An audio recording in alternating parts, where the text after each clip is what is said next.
Hello, everybody. We are live once again. Yeah, I know you all missed me so much. So much.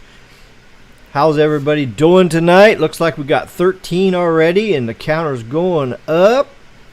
So, figure we'll bring you a spicy hot cake, pancake, or something like that.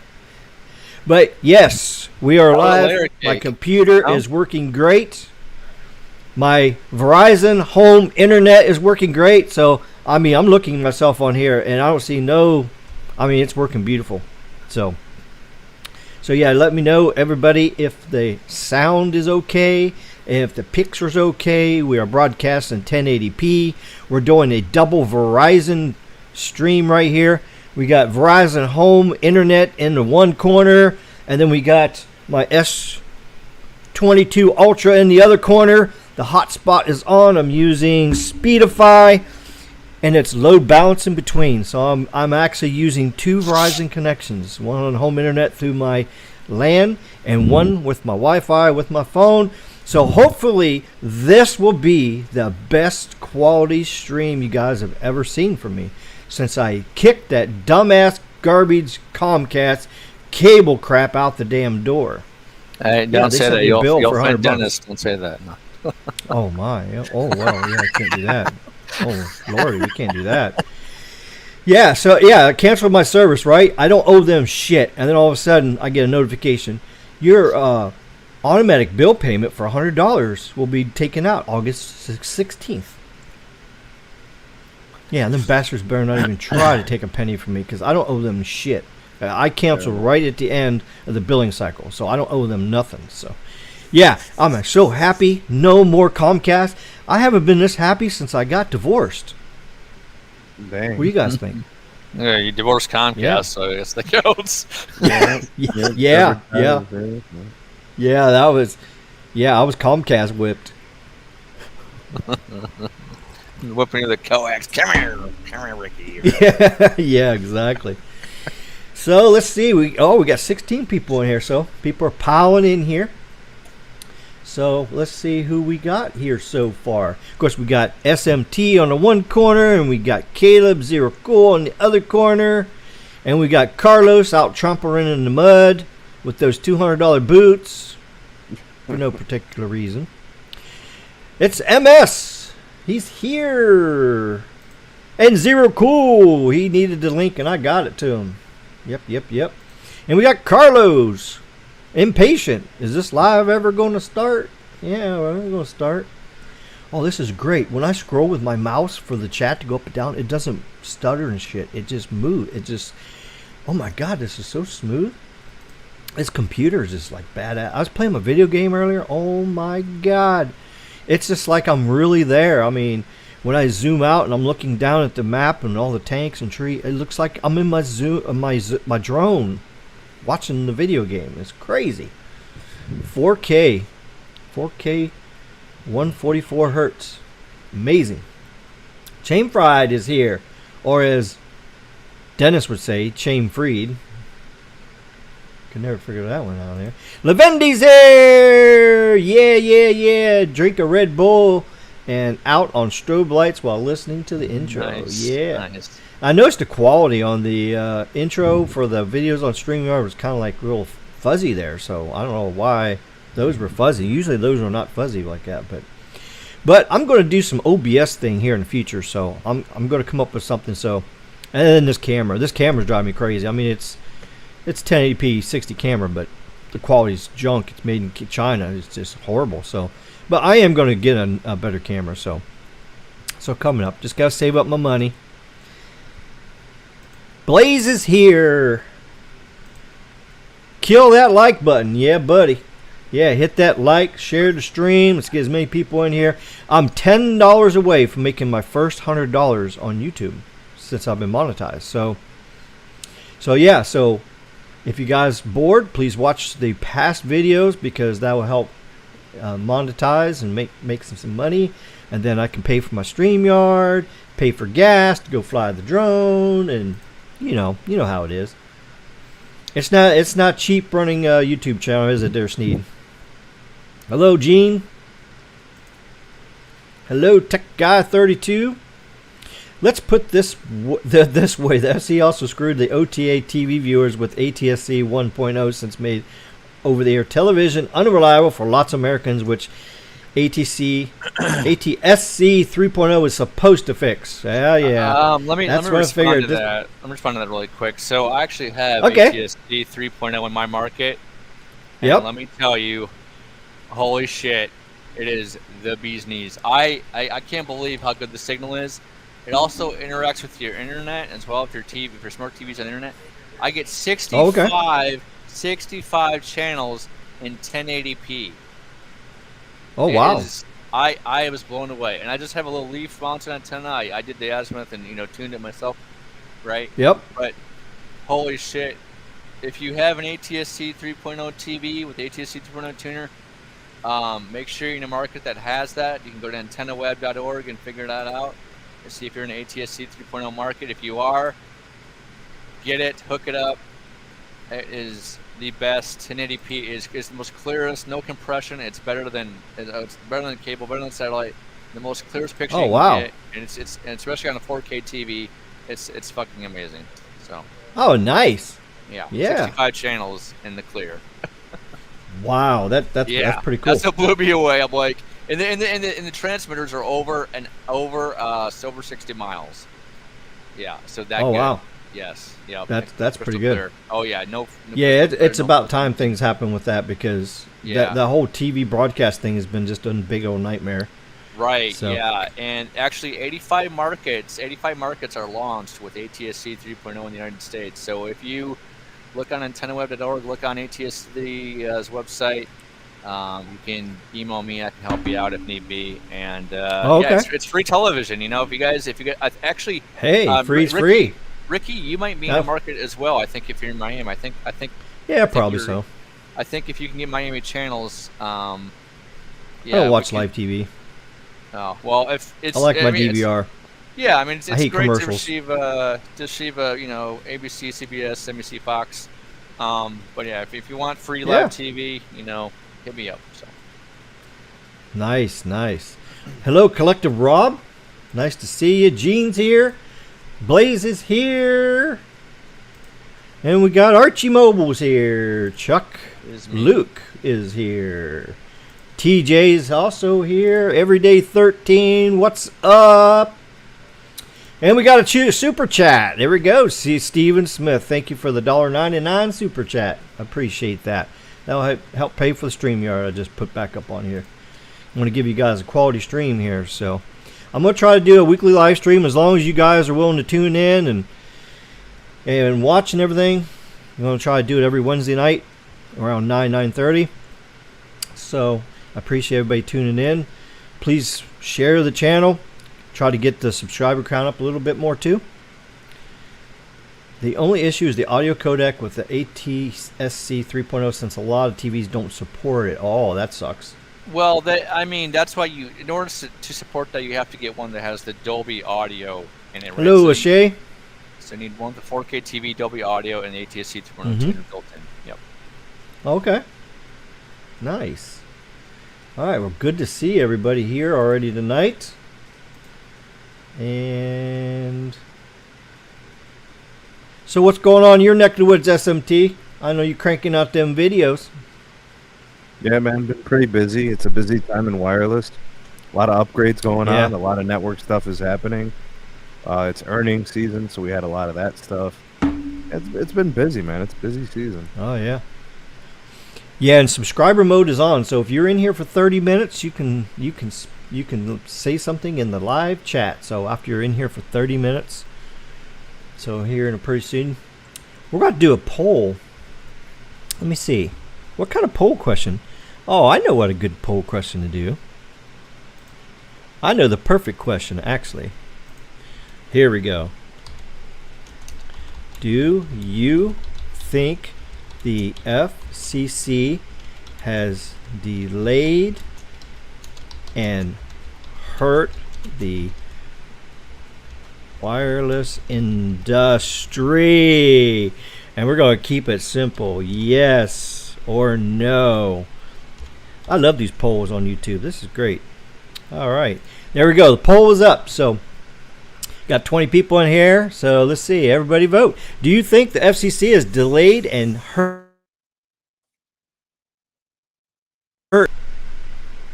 StreamYard hiccuping a little bit there. Okay. I can't handle your new computer. I know. It's just like, what the hell's going on over there? What's going on over there at the nursing home? All of a sudden, we got some power in the nursing home. Hello, alternate reality. How you doing? You look different in a good way. Well, I lost a bunch of weight too, so that kind of helps. I'm down to 170 pounds, so I'm only eating once a day, you know, because it's too expensive to eat anymore. So you just eat less, you know. You should dedicate a stream some week to ATSC 3.0. Yeah, I might do that. We might do some TV things. Get Caleb to come in here and teach us on that. Yeah. Oh, another super chat. Thank you so much, Gene, for the $2 super chat. That's awesome. Yeah, I'm up to like $90 right now on monetization on YouTube so far. So, and they don't pay you until you get to 100. So when you get 100, then they'll pay you. So I got everything set up. So as soon as I make 100 each month, it'll go right into the bank account. So I'll be able to get some gas, fly the drone, pay all this stuff, and we're gonna do some giveaways too. So we get my subscriber count up a little bit more. You know, we're at 1,090 right now. So, you know, of course, we're counting in there that the ones that Pinocchio bought. You know, because he bought me a bunch of subscribers. So I'm really like at 950. If you want to get technical, I'm really about 950. So I'm probably about 50 away from a real 1,000. So once we get up that way, we're still going to give away some cash. I would like to do it every week, actually. I would like to do it every week. So if we get a lot of people supporting my channel, we may just do a spin that damn wheel and just give away cash every week on the channel here. So give it back to the community right there. What do you think there, Zero Cool? Yeah, sounds like a good way to give back. Absolutely. Yeah. I suspect the White House also played a role in kneecapping the FCC in regards to... Yeah, there's that ugly word, a C-band. You guys have no idea. I want to just scream every time I hear C-band because it's not even C-band. It's S-band. Biden be like, I need 1 megahertz. Yep, 2 gigahertz to 4 gigahertz is S-band. 4 gigahertz to 8 gigahertz is C-band. None of these licenses in the USA are in 4 gigahertz. So why, FCC, have you failed us? And why did you make it N77, which is an international band? It's not even compatible. Our band, N77, is not even compatible with the international band. It's two completely things. The N77 that the international has is a continuous high channel output, continuous thing. And then here we go. The FCC puts band 48 right in the middle of band 77. Complete garbage. What do you think of that, Zero Cool? I mean, it's... You have to really take a look at how... this is the way I've always looked at it. Hello, Aaron. So, the U.S. was always first to actually utilize spectrum versus other countries. So if you think about, you know, the old C-band satellites, the old, 50 centimeter. Yeah, that was in 4 gigahertz. Yep. Yeah. So I mean, yeah. Technically, some of the uplinks happened to be in the lower part of the S-band. It was like split, right? So yeah.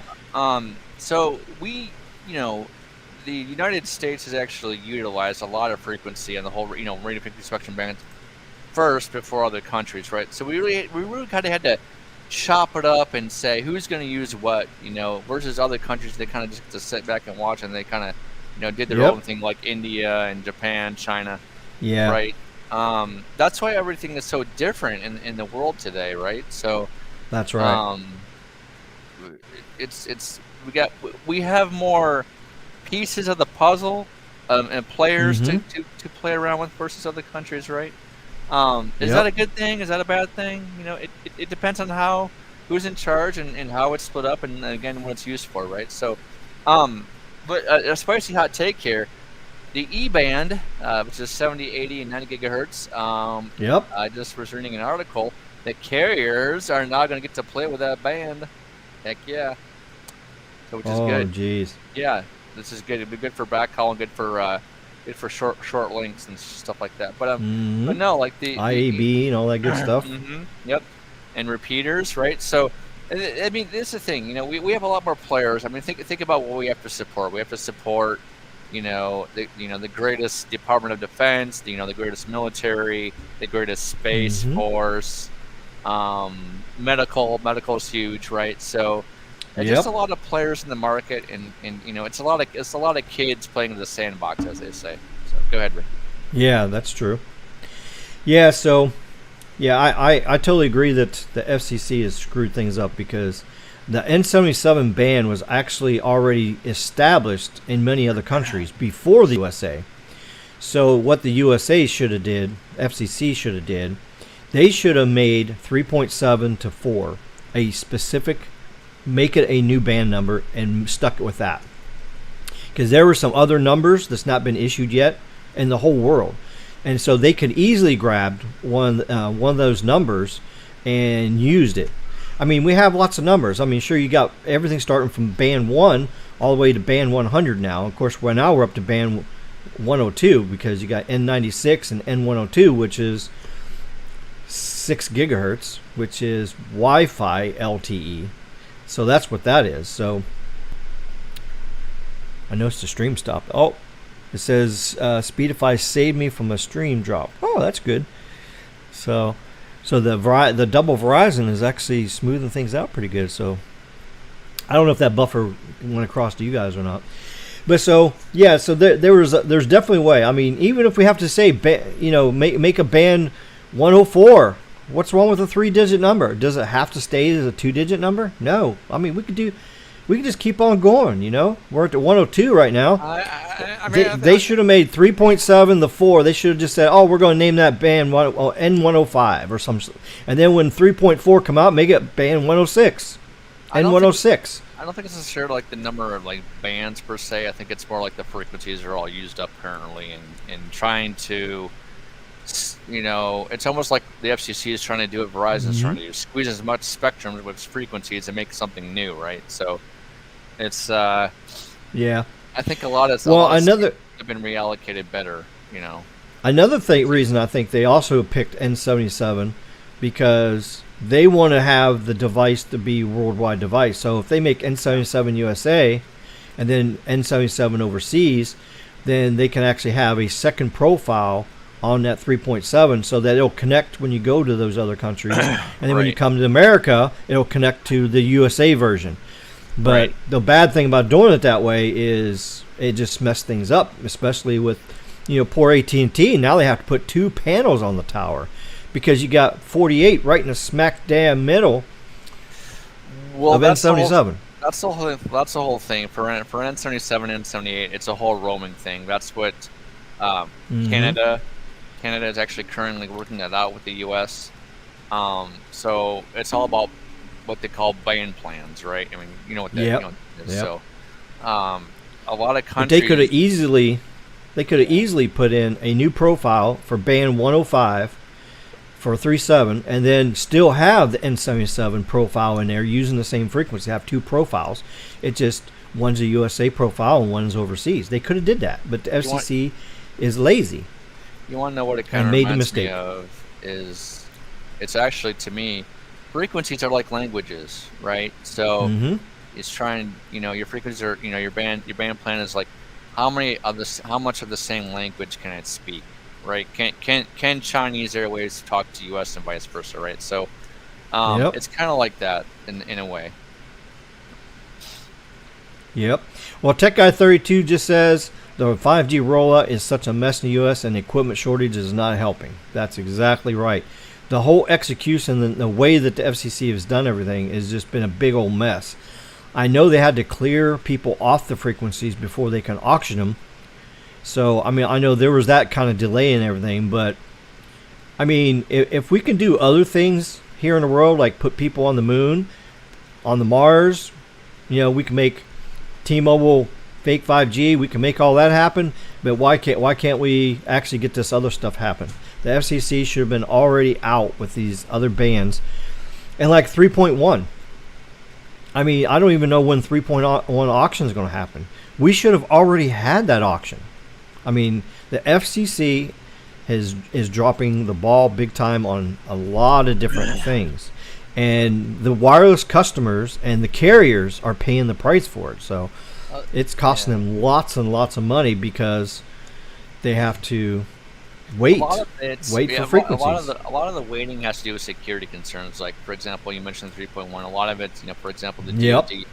For the 301 specifically, a lot of it's huge security concerns because if you think about it, in today's technology world, a lot of those frequencies, communications, take a look at Yahweh, for example, can be hacked, right? So the FCC has to make up certain rule sets, certain changes, certain parameters, certain powers, certain definitions of, hey, this is how the frequency is going to be used.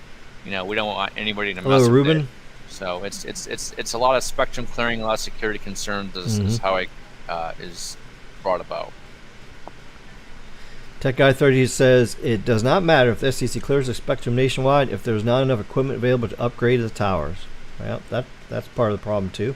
Yep. So what do you think, SMT? What do you think about the FCC and what they've done in the past as far as getting us new frequency bands and how they're making the frequency band numbers and how they're making it where it's easy for the vendors to make equipment and deploy it? What do you think? Well, they've definitely dropped the ball a couple of times.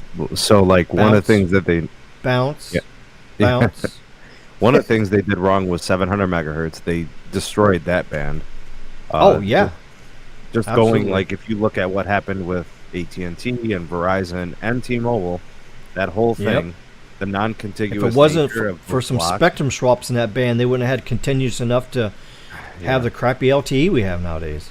Same issues with other bands too. It's not not the only one, but like I don't really blame the C-band situation too much. I mean, yeah, they could have just renamed it, and they don't even really have to name it. They could have just said, "This is for N77. Here's your band," or whatever. But they call it C-band because it was called C-band and satellite.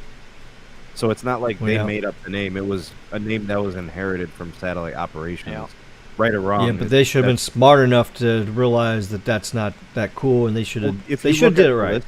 If you look at the listing from the FCC page, like when they first set up the auction, they're like, remember that 3.7 to 3.98 gigahertz, and then in quotation marks they put C-band.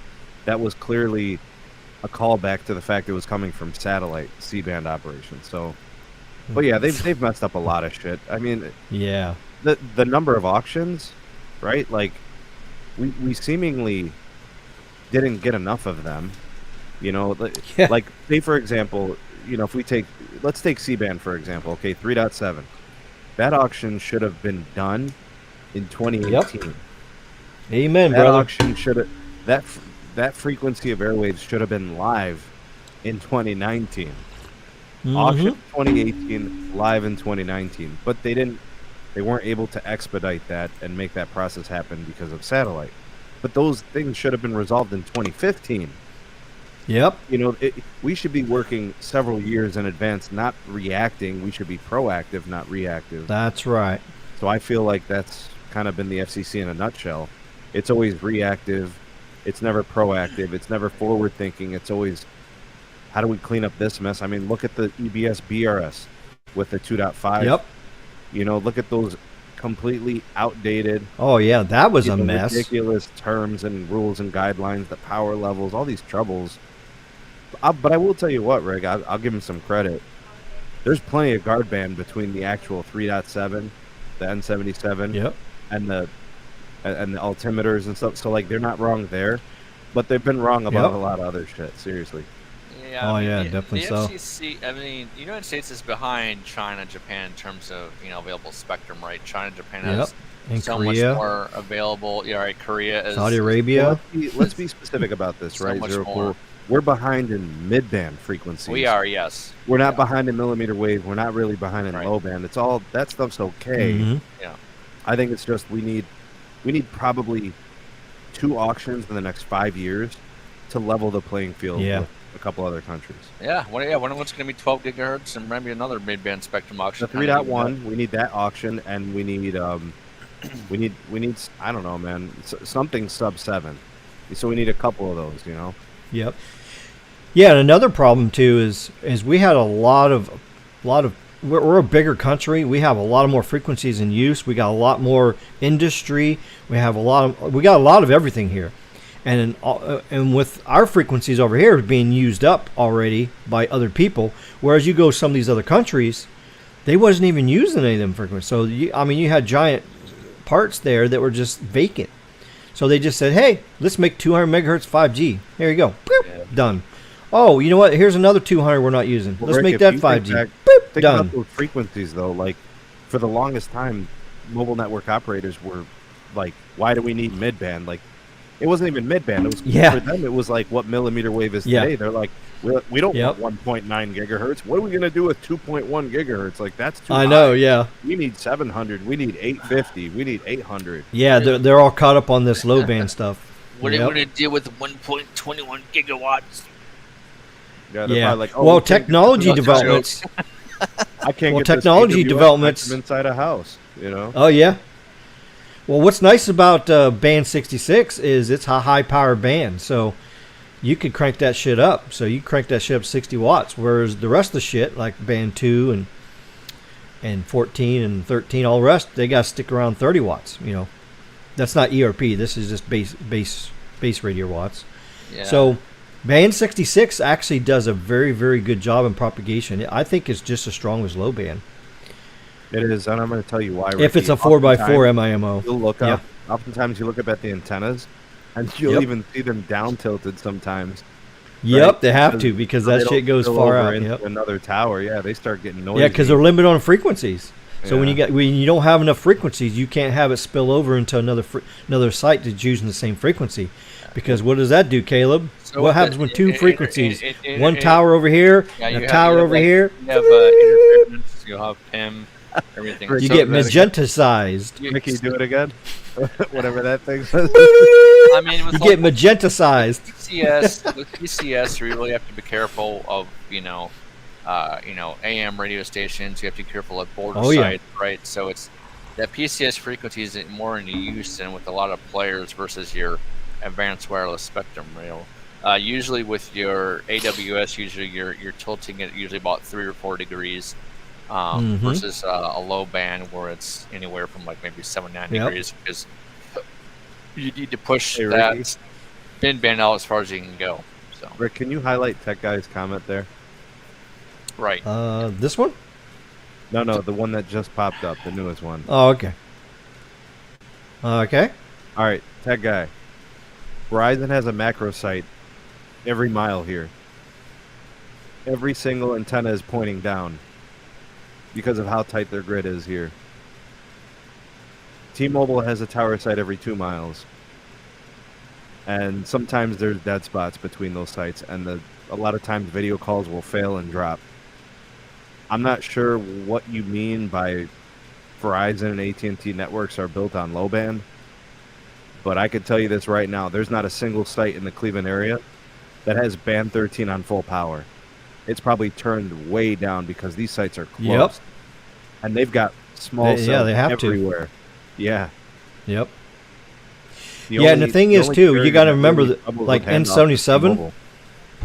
And N77, remember, it has the new multiple user massive MIMO technology. So with that new technology on the 3.7 gigahertz, that shit, if you put it up on a 300-foot tower, it's the top of the tower, which like we have down here in the Keys, we have AT&T on the top of the tower, right next to low band. Okay, so you got low band antennas at the top of that tower. The mid band antennas are at the bottom of the tower, about 150 feet up. But guess where they stuck 3.7? They put the top right next to low band. Yeah. That shit is going 4 miles. It is. I mean, it's working 4 miles. You get 100 megabits per second down at 4 miles away. Yeah, that's facts. Did I not say the C-band would go 3 miles at the beginning? Yeah, he did. No, the thing is, the higher the rad center, the higher power, the more it's going to radiate and go the distance. Imagine having a. I'll use a analogy here. Let's say you have two people on a roof. You have a little boy and a big guy. Now, who's gonna scream the loudest? Probably the big guy. Mm-hmm. So. Yeah, it'll be Neville to Pebble. We got 5G everywhere. No signal travels farther or faster. No signal travels as old as I am. Yeah, well, when you get a skunk ape at 300 feet on top of the tower, when he burps, everybody hears.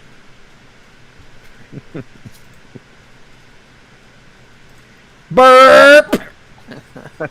There you go. Old burpee. Yeah, Gene says Canada doesn't offer unlimited plans because of congestion.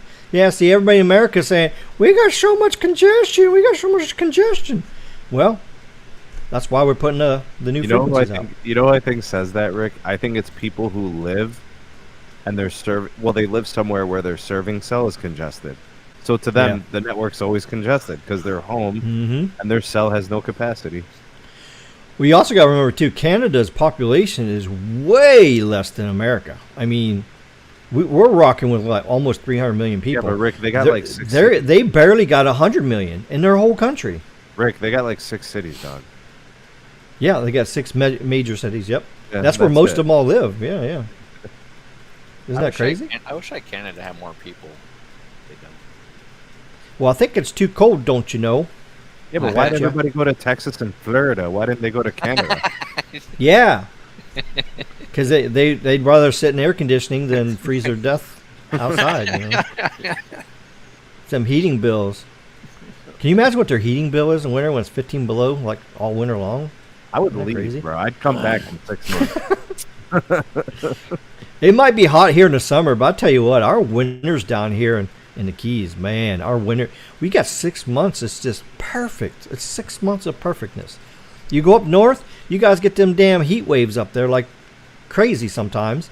And then you get the snow and cold in the winter. So it's like you got 1 month in the fall and 1 month in the spring. It's nice, Our heat waves are for 2 weeks, not 6 months. Well, with global warming, you got to factor in that. Well, I mean, it does get hot sometimes. I can answer Gene's question if he wants.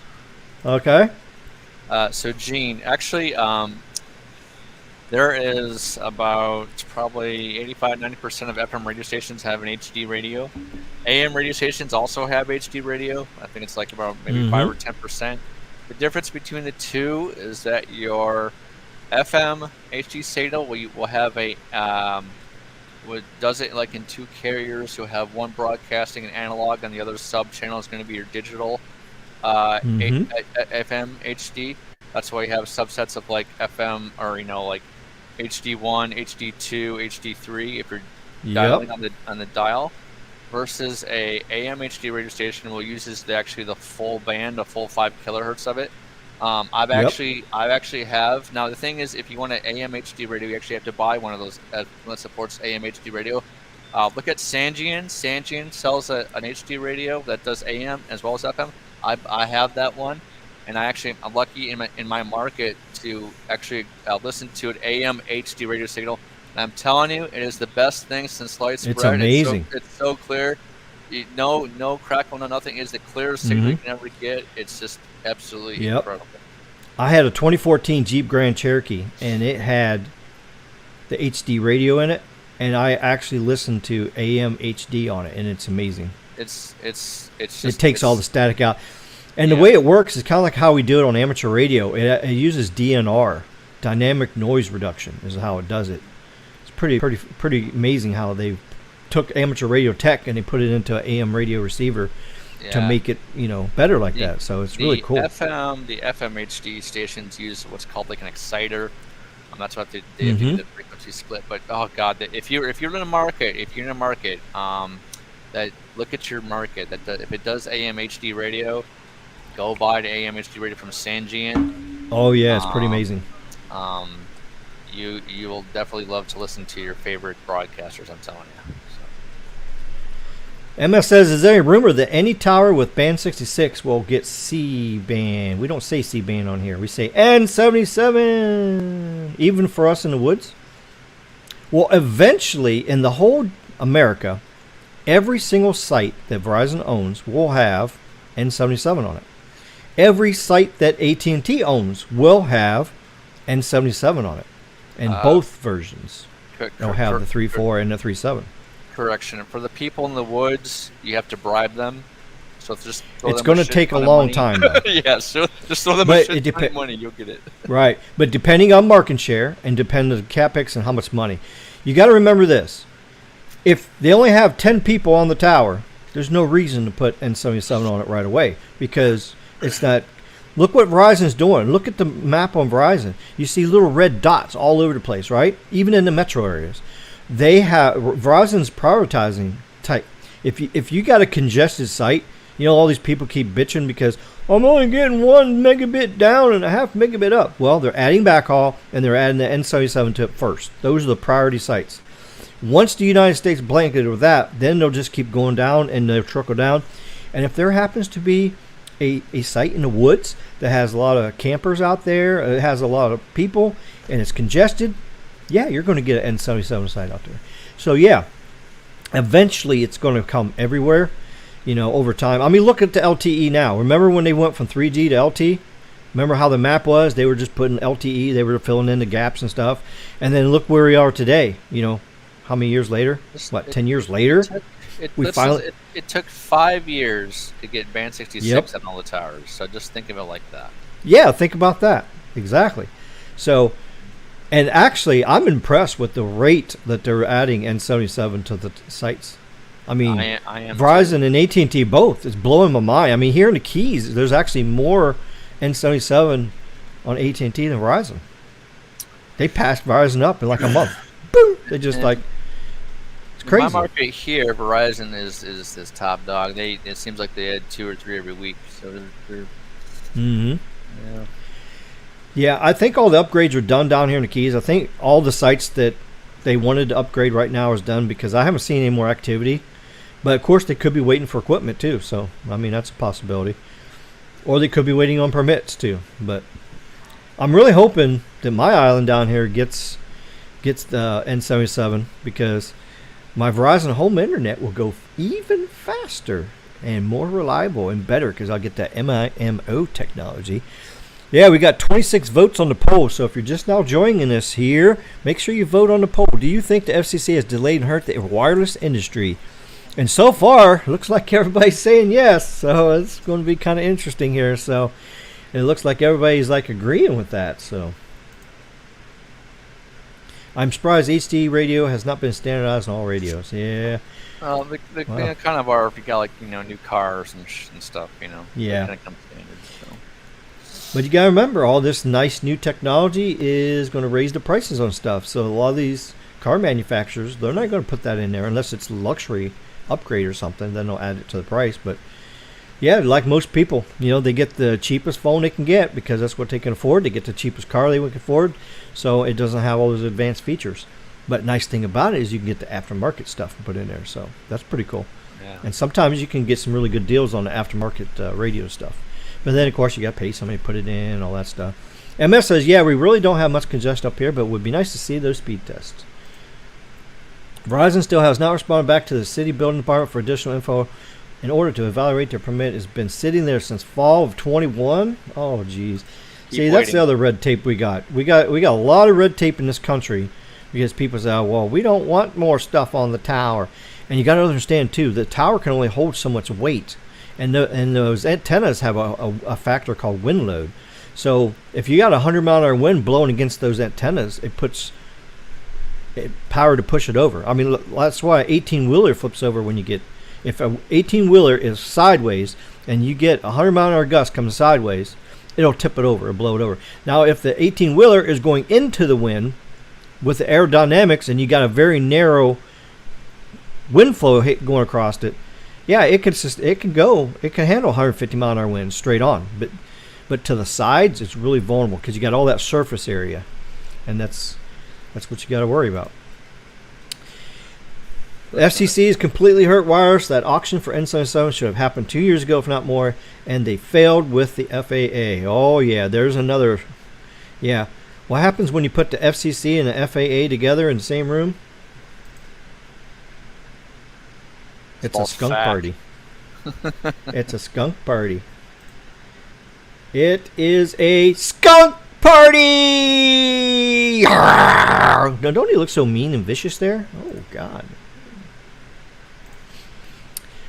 Good to see you as always. Yeah, good to see you too, Mr. Brown. Good to see you. Gene says people also complain they don't want a tower where they live, but they want better service on a tower that has to go there. Well, that's true. That's like somebody saying, "I'm hungry, but I don't want to eat nothing. I don't want to put stuff. I don't want to take the time to put stuff in my mouth and swallow it and chew it and all that. But I'm hungry." Same thing. You can't do one without the other. So. That's a good analogy. I like that analogy. You like that analogy? I do. Yeah. Yeah. Yep. Well, it's going to take time. It's going to take time. Okay, so what else? Mr. SMT? You're the big YouTuber here on the channel today. What else do you think the FCC has fudged up on? Is there anything that you can think about that the FCC has fudged up? I don't know. I named a few. Those are some of the recent ones. Just the C-band thing was delayed. It should have should have been auctioned a lot sooner, and then we would have had it live earlier. And then also they should have imposed their will against the FAA and forced the issue. They played nice. They probably shouldn't have did that. That postponed a lot of buffer zone clearance and altimeter concerns and all that. It should have been done sooner. One thing that was a problem. Say hi. Go ahead, Yasmin. Say hi. Hi. Hey, Hi. How you doing? Is your piggy bank getting full Yeah. with all the super chats? Yeah. That's awesome. I think I should just work for Sneed. Just be told. The big YouTuber. One thing that has plagued the FCC, and as far as new tower builds go, and also tower modifications, is that for tower modifications, you actually in the past you actually had to get city zoning approval and redo the application process all over again. Now you don't have to. The FCC made a rule to where any new tower mod, you don't have to ask the city for permission. You can just add it on, so which is great. I think that was a great. That's pretty good. That was a great FCC, law rule that they made. I think. Yeah, so the FCC's done some good things, but I think they've done more bad things than good things.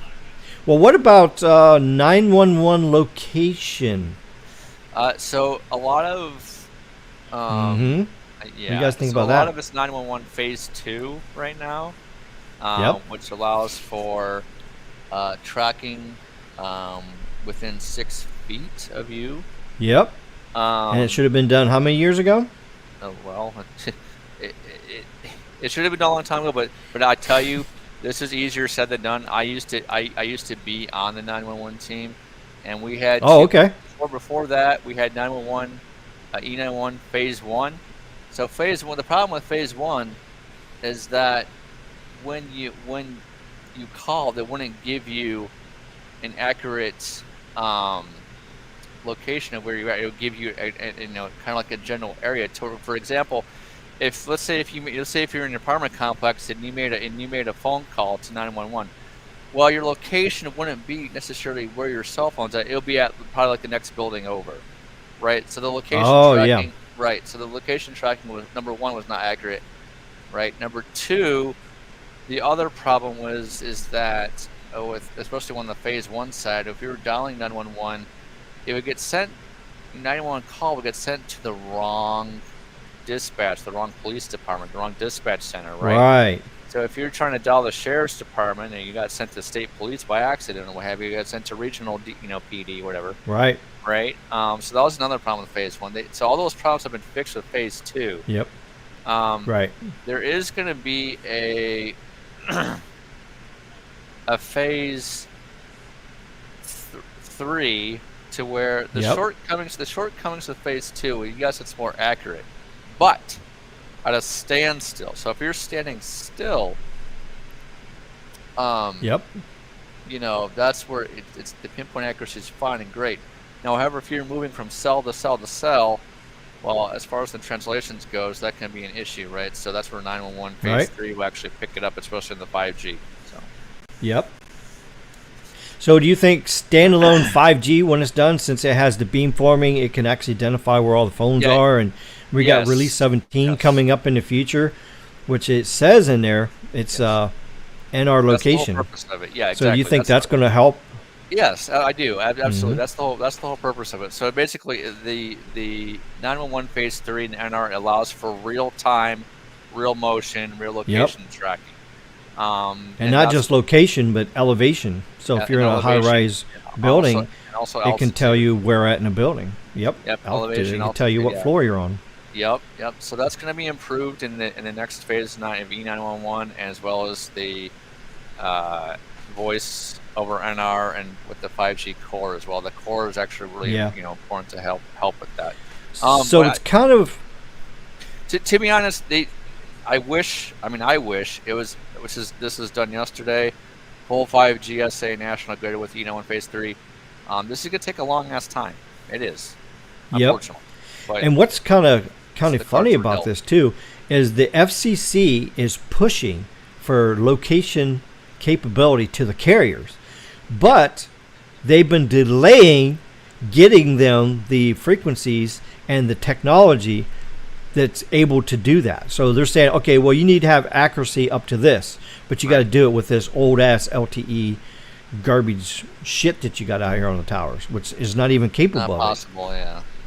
So yeah, if the FCC wanted location stuff done quicker, they should have got the frequencies out quicker so that the vendors can make the equipment to run on the frequencies so that they can do this massive MIMO beamforming, which is going to help find the phone where it's at. Because you can't rely on GPS. Why is that? Right, yeah. I mean, GPS can go out. It's unreliable. It's used to, you can block GPS. You can jam it. You can jam it. Another thing with the in buildings. Won't work in buildings, right? It only works outside usually, right? So, so a stopgap. What we're trying to do is, how everybody has Wi-Fi calling, right? So the problem with the Wi-Fi calling as it is now is you have to put in your certain address, right?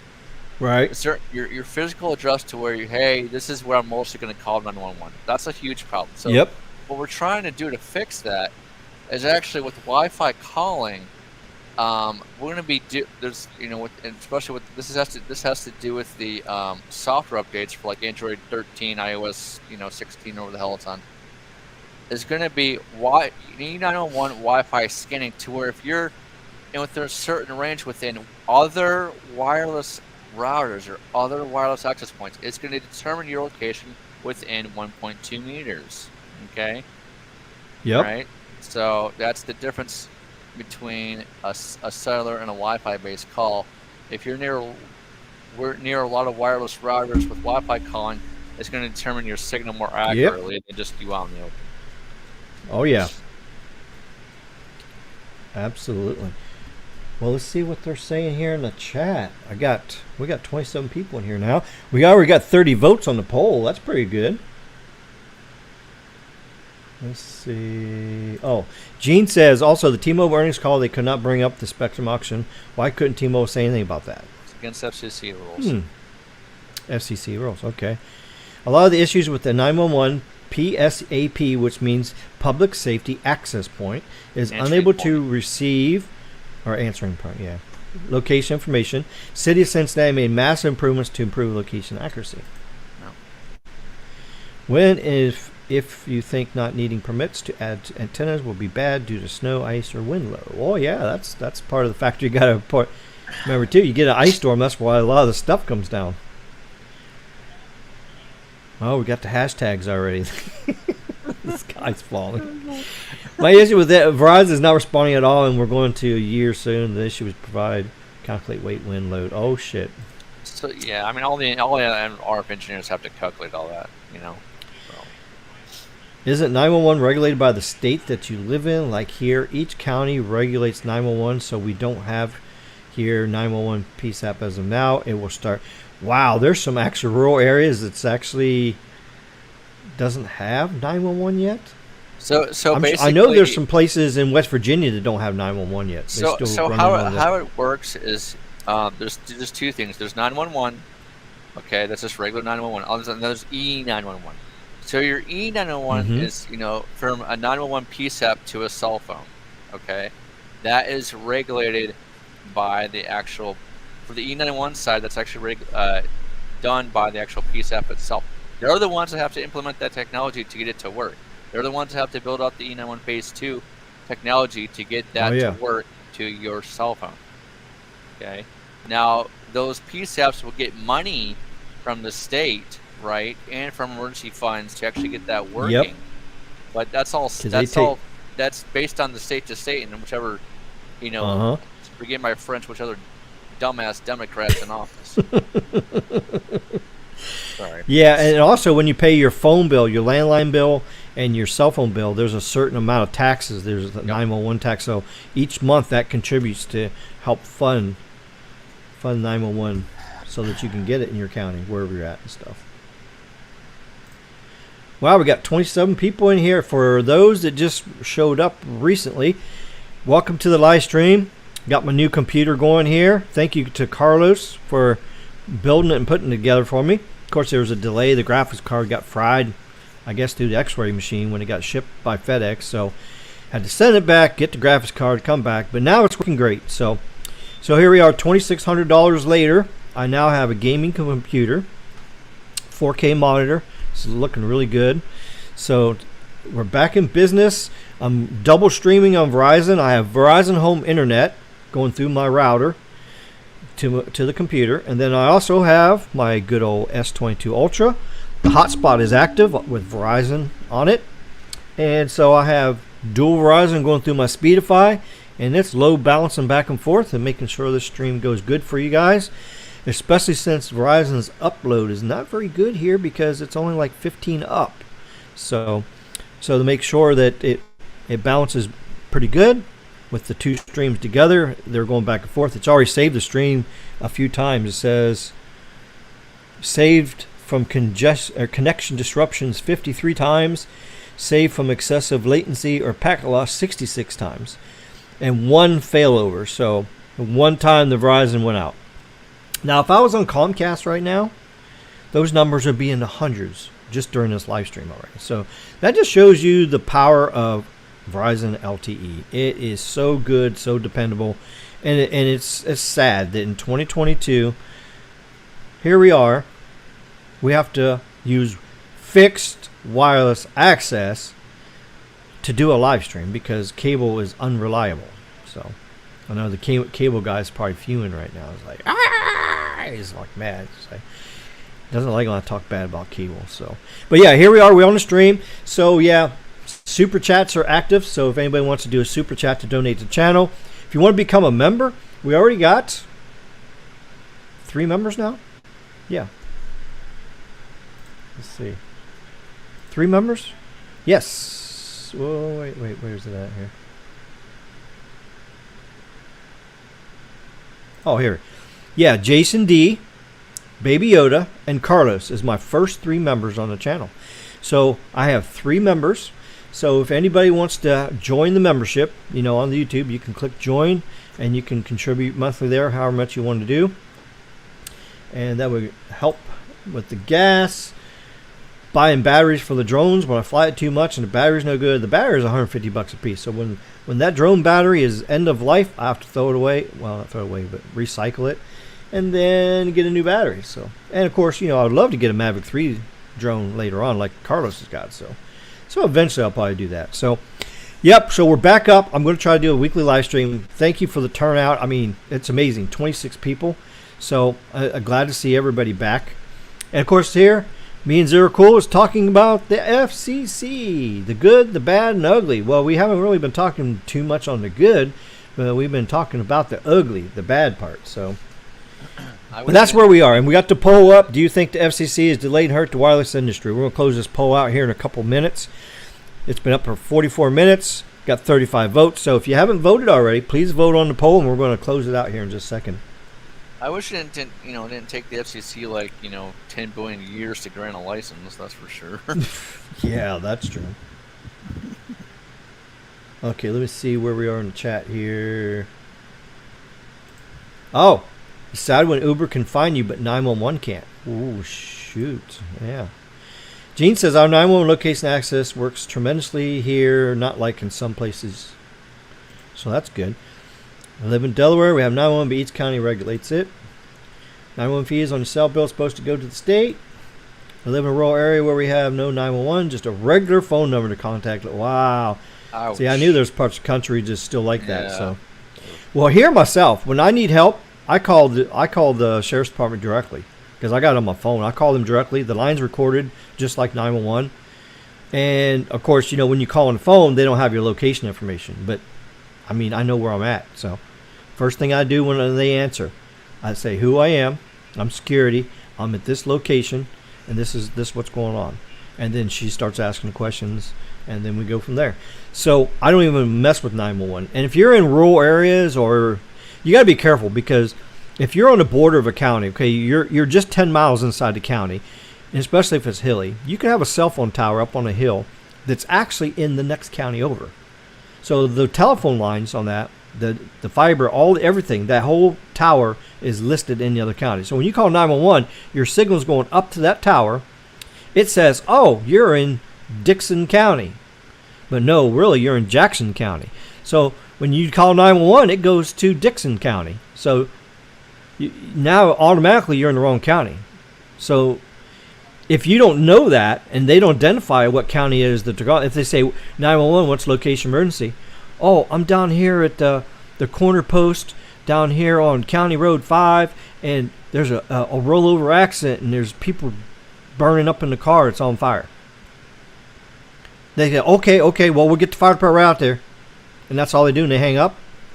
Well, guess what? They're sending their fire department to County Road 5 in their county, because County Road 5 actually goes across both counties. There's County Road 5 over here and County Road 5 over here. It's the same road, but it goes... So, and then, of course, she doesn't know where you're at because you didn't give her specific details. You didn't give her a specific address. So they're sending everybody over to Dixon County to save you, while everybody over here is not going to get any help because nobody even knows. So there's where the problem is right there. So if I was you and you have a cell phone, I would make sure that every county that you travel in, you have that number, that direct number for each one of them county people in your cell phone. And then you should always know where you're at. You should always know what county you're in. So, and one nice thing about it, you can go to your phone. You can pull up your GPS location. If you're in these rural areas, just pull up your phone. Just give her the lat and long where you are. Say I'm at 29.456 and minus 81, 3.4 or 56 or whatever. There's no question where you are then, and they can get you help right away. Yeah, so you got the best location thing right here in your hand when you got to call for emergency help. Yeah, the dispatch centers have a tremendous technology of finding where you're at. They do. I've been at a dispatch center. They have like 3 huge giant screens at least, and it's crazy what they have there. But yeah, I mean, the key is when you're making a 911 call is to give, what I like to call the 3 basic things: who, what, where, right? Let's just who, what, where, and why.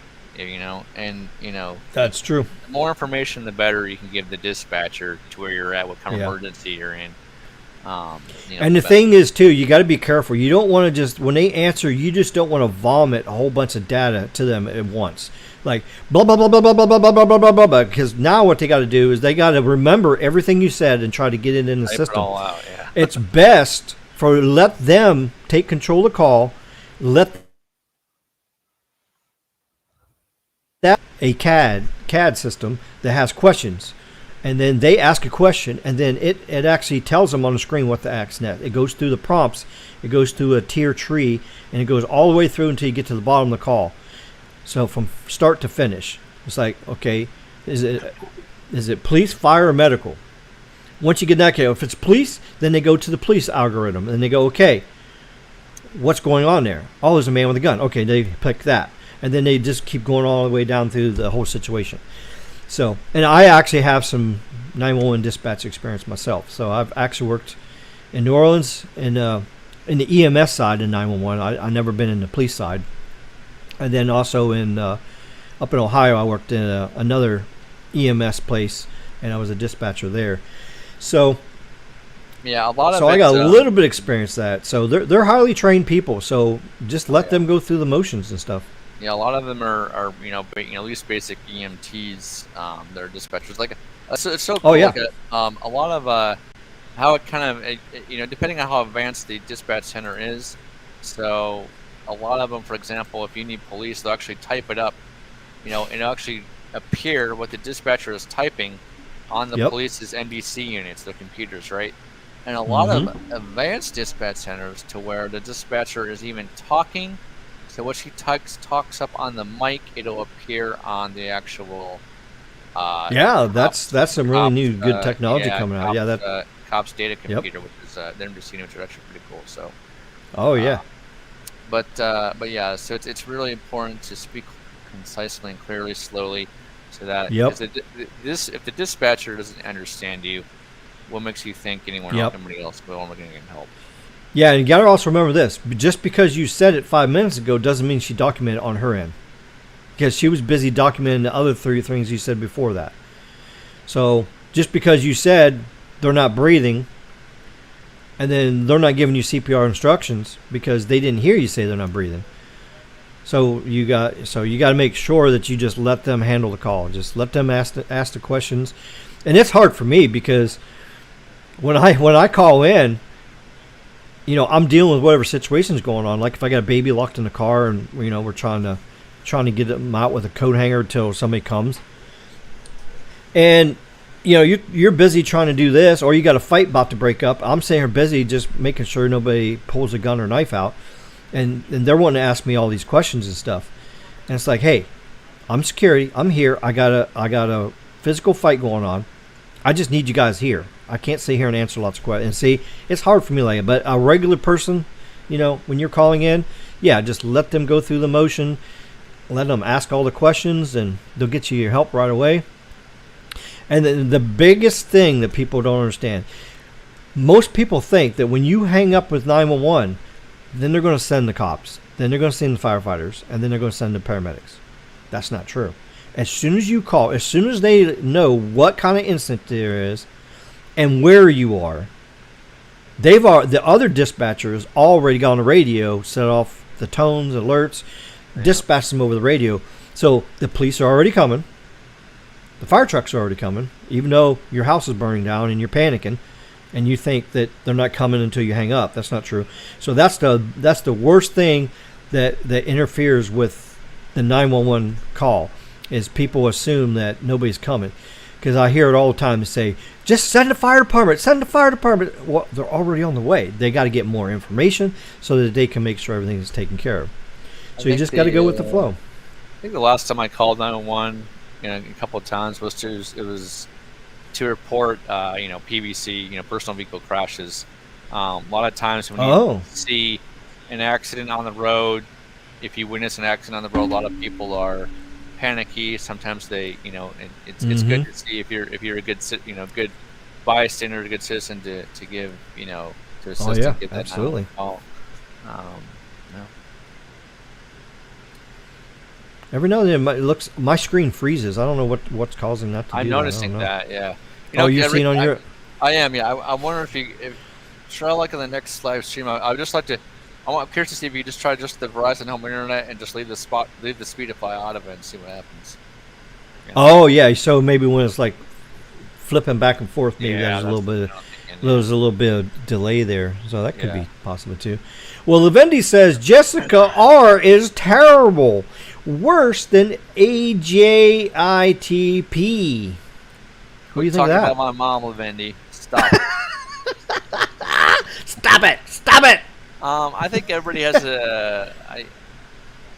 I think everybody has their own opinion. I personally liked Ajit Pai better. I think he did more for the wireless industry better than Jessica, for example. That the tower regulations and stuff like that. Yeah. he did pave the way for getting this, the C-band in there. You guys got to think, all these auctions that have happened, the C-band, the 2.5. This is all. We did get some stuff done, even though it wasn't fast. Yeah, right. But we got some stuff done. It was all ordered by Pi first. Yeah. Just to set the date. Yep. MS says I should rebuild my drone batteries. Pretty easy. Just a handful of 18650s. Wow, that's pretty. I'm going to have to look that up. Maybe somebody's done that on a YouTube video. I was kind of wondering what batteries is in there. So, 18650s. Well, that's pretty cool. Yeah, so far I got like 15, 20 flights per battery. I don't know what the end of life is, but there's a little ways off. But when you get one cell that's starting to fail, that's when you got so you can't take a chance with a drone, because if one cell fails and you're already out there and you can't return to home, you're going down. So, and then the last thing you want is a drone to go down. So yeah, that's what they say. You got to really watch the battery. But luckily for me, when I got the drone from Carlos, that it was only like, I think it was only flown like 11 times between all three batteries. So there's like a practically brand new. So, but yeah, the drone is doing good. It's still doing really good. Enjoying flying it. It's really good. So I'm going to get you guys some more video next week when I'm off. I'm going to try to go next Thursday, I think. Yeah, we'll see how the weather is. If I get a good, nice sunny day, I'm going to go back up to Key Largo. There's a couple more sites up there. There's a new site with N77 on it with Verizon that just got turned on up in Key Largo. So I want to get that. I want to get that tower, because I didn't do it last time because it's over by the garbage dump, and it's kind of stinky up there. So I really didn't want to fly the drone around that tower. But now that it got N77 on it, I'll go up there and fly it. And then up on the stretch up towards Miami, there's like another one over there that has either AT&T or Verizon N77 on it. So I'll get you guys some more drone video coming up. So we'll get that. So, but I'm working 50 hours a week, and yeah, now I'm going to be doing my live streams on Wednesday night. So it's going to be, it's going to be a full plate. I don't know how SMT does it. I mean, look at that. He cranks out all these videos, does all these live streams a week, and he teaches school full time. He raises his family. He works in a bakery on the weekends. I mean, and he's a big YouTuber. I gotta say, if I can do what SMT does, then yeah, maybe I can become a big YouTuber. But yeah, but it's good to be back. Sorry, I apologize for everybody that I haven't been doing any live streams, but Comcast was failing me, and my 7-year-old laptop is failing me. So, but we're good now. Got the new computer. Got Verizon Home Internet. We're all good. Gene says, Lavindy, Jessica has done some good. She now allowed tribal lands now before tribal lands had nothing. So she did some good. Actually, the Mississauga Indian tribe west of Miami in the Everglades swamp actually got N77 on their tower. Nice. Yeah. So they actually upgraded their site, and they got N77. I seen a big red circle out there in the swamp, and I was like, what the hell? And then I remembered, oh, that's Mississauga area. So let's see what else we got to say here. Okay, it also helps to have voice over IP landline for 911 calls, since the address is tied to the phone number. Yes, yep. I have that as well. I have a couple of VoIP lines that have 911. Yeah, I have I have a Cisco what is it, 525 something 525. It's a pretty nice phone. So I have who's your VoIP provider? It's a voice over IP MS or something like that. Okay, I'm familiar with them. Yep. Yeah, so I got them, and then of course on the other side I got my Ham Shack hotline. So the Ham Shack hotline, and you should get that. You should get that. What do you use for that? You just use you use the phone. You have it already on your system, right? And then you just go on the website and you sign up for Ham Shack hotline. You give them a call sign, you give them all the information, and then what they do is then they sign you up, and then they send you a link, and you actually drop it in your browser, and it provisions your voice over IP phone. And what that does is that gives you a Ham Shack hotline number. So every ham gets a It's not really a phone number, but it's just a bunch of numbers, and that's your number. So like right now, if you had the Ham Shack hotline and I know what your number is, I can dial it there, and it goes from my phone straight to your phone. And the other thing you can do is phone patches through repeaters. So I was about to say, yeah. So basically, I can dial a number right now, and then I can hit. I forget what you hit. It's kind of like how there's a keypad sequence you do, and then it enables transmit, and then it sends it to out, and then you just speak through there, and you say whatever you want to say, and when you're done, then you hit the pound sign, and then it unkeys the repeater, and then the audio comes straight through to you. So it's pretty cool. So you should get that. And if you don't have a Cisco phone, let me know, because I have an extra phone sitting here. I know I got an Obahai phone that does SIP and. There's only. Oh, okay. What I'll do is I'll send you the website link to you for Ham Shack Hotline. Ham Shack Hotline. I don't know what the exact address is, but I can send you a link, and then you can just sign up, man. Oh, okay. There you go, man. We'll get you set up on some voice over IP there for. Yeah, I use Nextiva, which is I got a oh, okay. DoD line, and then I need the Google Voice, but I'll get this Ham Shack right now, man. Yeah, and you can actually talk on our FM repeaters down here in the Keys, because we got a link in there for that, so you can actually use your phone and you can talk on our amateur radio repeaters here in the Keys. I like this. Very yeah, cool, I should have told you that. I should have told you that already. Well, thank you. Thank you so much. This is awesome. Lavendi says Jessica did some good. Now everything she did was for the good. Not for the good. Technoid, how you doing, buddy? Your channel is doing good, man. You're putting out some good content there. Congratulations on your graduation as well. Am I surprised the FCC fumbled the bag? Hell to the no. That's right. Yeah, if anybody wants a good channel to go to, also check out Technoid. Go there and subscribe to his channel. He puts out some really good stuff. He's a very talented guy. Gene says, but my opinion, the FCC is I give it at and 1. They do some things good and some things bad. Yeah. Do you remember before 911 we had to call dispatch directly with a direct number? Yeah, that's true. And back in the old days, you used to do it on the CB. Breaker 1 or breaker 9. Is there any smokies out there? We got a big pile up over here in the interstate. Yep, that's how you had to do it. Back in the 80s, 70s, 80s. Tech Guy 32 says, does the drone have a monitoring feature for the battery? I know iPhones keep track of battery health. Yep, I can. When my drone is all hooked up, I can go on there, and it'll actually show what the voltage is on each cell. So make sure they're all equal. So if you got if you got 3 cells that says it's like high, and then you got 1 that says it's low voltage, then yeah, that's a indicator that you're taking some chances. And even though you have 50% battery and you only need 25% to get back to where you are, but all of a sudden, what happens if it goes like from 50% to 25% in like a minute? Then you're screwed. And that's what happens with batteries. When they start to fail, they'll just rapidly decline. Instead of giving you the full 15-20 minutes flight time, it gives you 10 minutes, and then you better get your ass back before you crash. The last thing you want to do is crash a drone, because it's expensive, and if it lands on somebody's car, breaks their window, you're liable for damages. If it lands on your head and you hurt somebody, put them in a hospital, yeah, that's bad. So yeah, that's also why I'm taking the FAA 107 class, so I'll be a commercial drone pilot, so I can learn all the good stuff, so I can be a better drone pilot and be a lot safer and everything like that. So, and keep bringing you guys some good old pictures and videos. According to a friend of mine who is an engineer at LG Chem, they will last a lot longer if you charge them only 80% and don't let it go. I mean, that is true, but I mean, why would I only go to 80% and then only get to fly the drone for like 8 minutes and I have to come right back?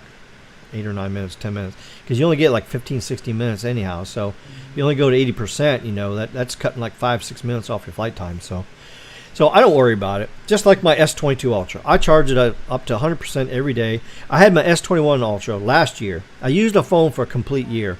my battery was in just as good condition at the end of that year as it was the first year. So, and with me, I trade in my phone every year. So like in February, yep, I'm going to get the S23 Ultra, definitely.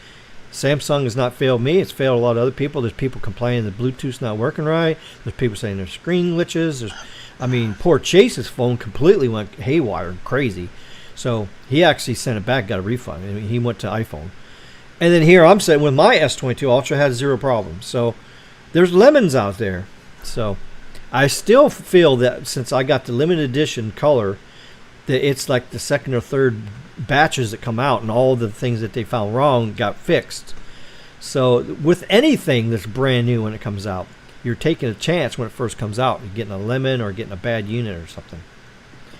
That goes with cars too. Cars, TVs, monitors, graphics card. I mean, look at my shit. My shit just died. I didn't even get to use it one day. Carlos tested it, shipped it to me, and then it came here and it was like all fudged up. Appreciate the support, Ricky, and you look great. Whatever workout routine you're on, fill me in on the secret. Well, secret is I just eat once a day now. Just eat once a day. And I stopped taking all my medicine too. Yep. I stopped taking all my medicine. So normally before my sugar would be 650 if I didn't take my medicine. So with the doctor, I'm having doctor's problems and stuff. Doctors suck. They're horrible.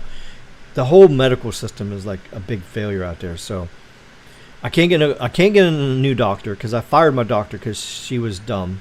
So I fired her because I was tired of dealing with her. So lots of problems. So I tried to get another doctor and they go, oh, well, there's nobody's taking new patients. So right now in the Keys in Miami, there's nobody taking patients. So I can't get a new doctor because they're all overwhelmed because of everything going on. And then, it's just crazy. So basically I just said, forget it. So I just stopped taking my medicine. So I don't take the insulin no more and the other 2 pills. That one pill is actually messing me up. It was actually making rashes on my body, making me feel dizzy. The medicine was horrible. I feel better now without the medicine. So what I'm doing is I'm doing green tea pills, cinnamon pills. I'm doing the Super Beets powder that's got grapeseed extract. And I've been eating those things. They're expensive, like $40 a month, but it's all good. So I do that, and I do my Alive gummy vitamins. I do that, and my vitamin C every day. Yeah, I'm taking all that stuff instead. Okay, since I stopped taking my medicine, my sugar now is 225 with no medicine. Nice. So it's still a little high, and that Super Beet stuff works because my blood pressure used to be like 160/90. So I'm about to have a stroke. So every time I called Comcast and bitch about my service, I was in risk of having a stroke. I'm dying. So because my blood pressure was already there. So when Comcast, they pushed me over the edge. Like some days I thought I was just going to croak. So now my blood pressure is like 122/80. So my blood pressure is normal. My circulation's better now. And when I walk at work, I'm walking like 15 to 20,000 steps a day at work. And when I'm walking around, I just feel good. And I'm walking around fast. I can go up the stairs. I don't even pant or nothing. And I went from 197 pounds down to 170 pounds. So I'm losing weight. My circulation's getting better. Blood pressure's better. Everything. So I'm doing it the natural way, and it's actually doing pretty good. So yeah, so it feels good not to be fat-faced anymore. Yeah, I just signed up for the Ham Shack hotline, bro. So. Oh, nice. That's awesome. But yeah, that's what I'm doing there, Technoid. So yeah, so sometimes it's better to do the natural way. F all the doctors. I think most of the medicines they give you is just actually doing more harm to you than anything. So, but eventually when I can find a doctor that gets open, I am going to go to the doctor and I'm going to see about taking that one pill, because that one pill actually is okay. Taking that one pill and then just a teeny bit of insulin each day, and then keep my natural stuff going, and then that should get my sugar back down to 100. And then I still keep doing what I'm doing. I think I'll be good, and I won't croak, and I'll be happy. But yeah, I feel great. I feel good. Steven Smith says, has phone service gotten better Chase's place in Ohio. Actually, no. Well, the AT&T tower is about to be turned on. They built the tower. They put the antennas up there for all 5 bands, the LTE bands. Wow, I'll be happy. Now, they still haven't put the N77 up, or the 3.4. So I think what they're doing is they're waiting for those 2 antennas to come, and then they're going to stick them up there, and then turn it all on all at once. I think, because that's the only thing I could think of. Because if they wasn't doing that, then they've already turned on the other 5 bands on LTE. They would have already turned on the tower, but they haven't turned the tower on. So, or maybe they're waiting for fiber to get installed to the tower, or microwave backhaul up there. So I don't know what the holdup is there, but he's still rocking with Verizon. He's still doing okay. He's still got dead spots. So still hasn't got his Starlink. It's crazy. He still hasn't got his Starlink, but everybody else around there that has cable and fiber has Starlink, but Chase don't. So yeah, so Chase is still messed up there. So, but yeah, he's trying to wing it there. He's hanging in there.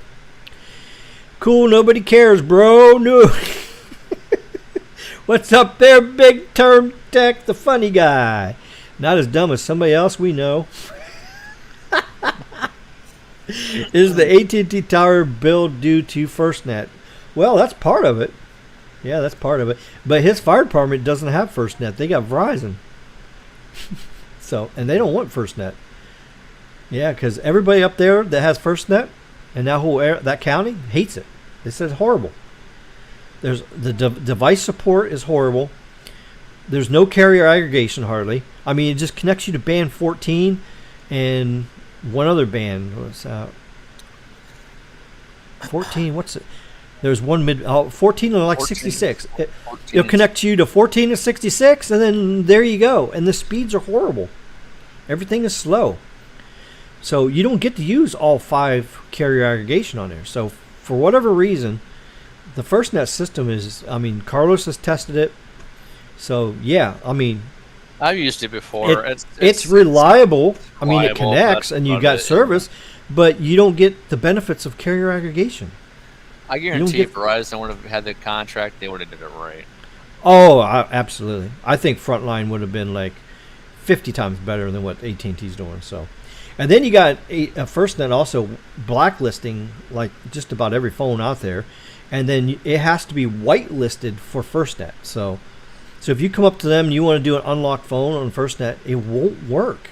You won't be able to. You won't have Wi-Fi calling. You won't have the voice over LTE. I mean, nothing works. I mean, just what you have to do with the unlocked phone, from what I'm reading online, is you have to actually flash the firmware to FirstNet on an unlocked phone, and then it'll work. But that's crazy. So if you leave FirstNet, now you got basically a locked FirstNet phone, and you can't use it for nobody else. So I think the Frontline is going to eventually take over and be better. But you know, of course, there's a lot of agencies that's already invested like lots and lots of money. So I got a Verizon DoD line. It's tight. Oh, that's nice. It's nice. It is probably to turn off non-first responders from using the FirstNet service.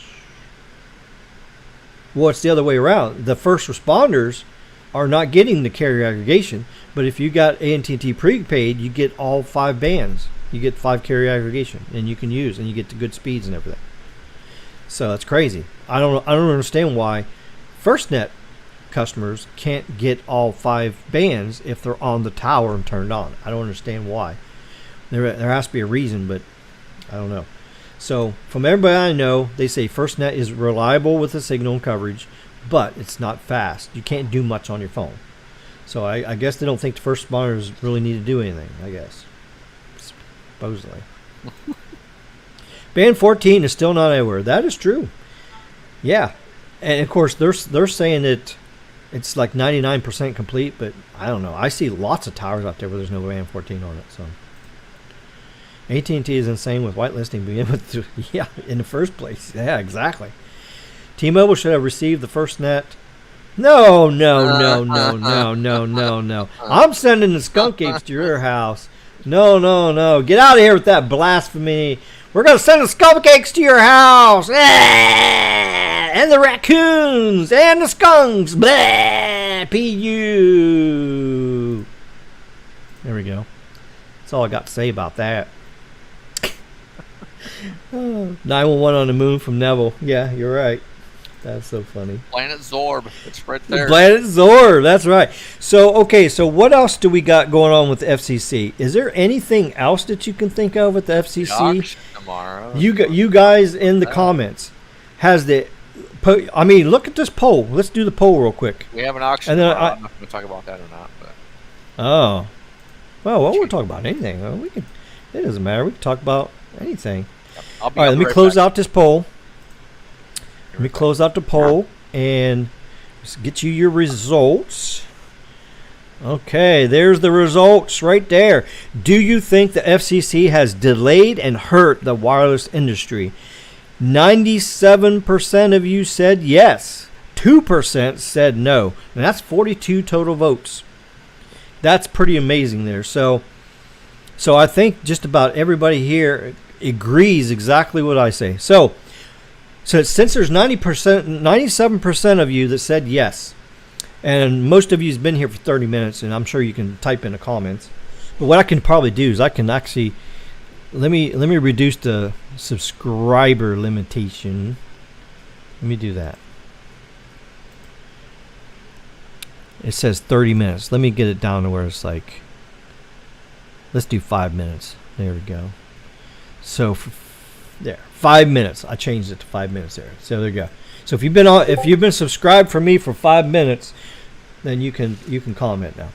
So let's do this. So 97% of you said yes. So let's hear what you think it is. Now we talked about some things already, but even if we already talked about it, just post it in the chat. Post in there why. Why do you think the FCC has delayed and hurt the wireless industry? So because we want to see what all those answers are. And if it's one of the answers we haven't talked about, then me and Caleb's going to talk about it.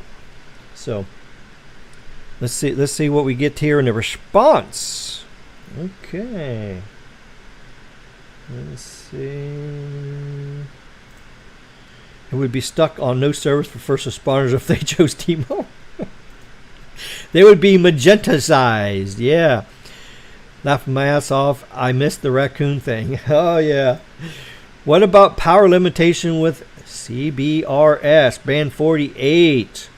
Yes, that was a nightmare. Band 48, Caleb, that's what they're talking about now. They're blaming that on the FCC. Do you think the FCC is to blame for 48? Or do you think the FCC was actually just trying to get us some spectrum out there? Here's the thing that most people need to realize. Okay. They're just trying to get us spectrum. Now, the current way, how it is now, and this goes back to what I was saying earlier, guys. There's a lot of people, a lot of users using, adjacent parts of the frequency bands, right? So, the FCC has to create what we call new rules to actually jack up the power on CBRS, right? So this again, this has to do with. Think about, let's say, this goes back to my, sandbox analogy. You got a bunch of kids playing on the sandbox. Let's say you got one kid building a sandcastle and you got the other kid throwing sand at him, right? So it's you have to. Timmy. You're right. You have to make sure that stop throwing that magenta sand at me. Everybody, you have to make sure that everybody can build a sandcastle, right? So there's a lot of things you have to take and consider. So the FCC is working on increasing the power for CBRS. Yes, they are. But there's a technical way and there's a regulatory way to it's going to be a mess. I think it's going to be a mess. It's going to cause interference, and then the band's going to be actually worse than it was before. We'll see how well they do. I mean, the power they're talking about going up is just a very tiny bit. I mean, we're talking about going from 1 watt up to like 5 watts, which that's nothing. So you're going to get an extra 250 foot of range, but you're going to get more interference, which will take away that 250 foot range you just gained. What do you think, Caleb? You think I'm right? I think there is, with every frequency, I believe, this is just me speaking. And there's limitations. Since there's low power, you can't use massive MIMO. There is a responsible way to do it. Yep. No, what it is that's. I think they should that's kick whole the thing. incumbents off and just make it a high power band. Yeah, Here, bonus time. There's a responsible way of doing things. And whether the FCC will act that way, it's anybody's guess. Yeah. But we'll see, right?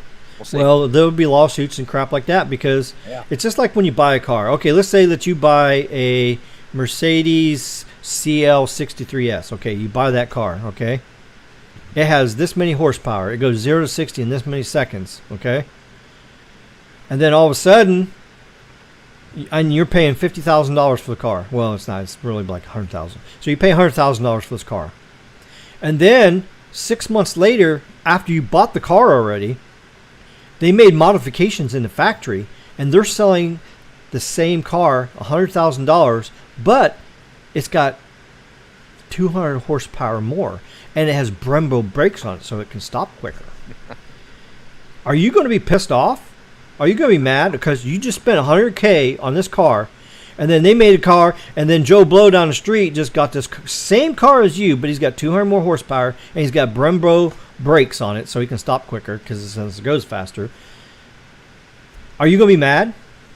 I mean, are you going to go back to the factory? Are you going to go back to the dealer and say, hey, no. You're going to take this car back, and you're going to give me the other car? Yeah, I think it's the same concept. They paid for these auction license, right? If they increase the power on it, the other people are going to be mad. They're going to say, hey, that's not fair. That's not fair. You're giving them more for the same price. The value of that band now, 48, is worth 35% more since you created it into a high-power band. It's not fair. So AT&T, all these other companies say, oh, we've spent this money on N77. We spent it on 3.4 gigahertz. We spent big money. These guys spent a little bit of money on band 48, and then you converted it to a high-power band just like the others. No. I want a refund then. Since they got that, I want part of my money. Verizon, AT&T, they're going to say, I want my money back. What do you think? Yeah, I just think it's either way you hash it out, no one's you can have somebody's going to be pissed off. Right? That's right. Yeah.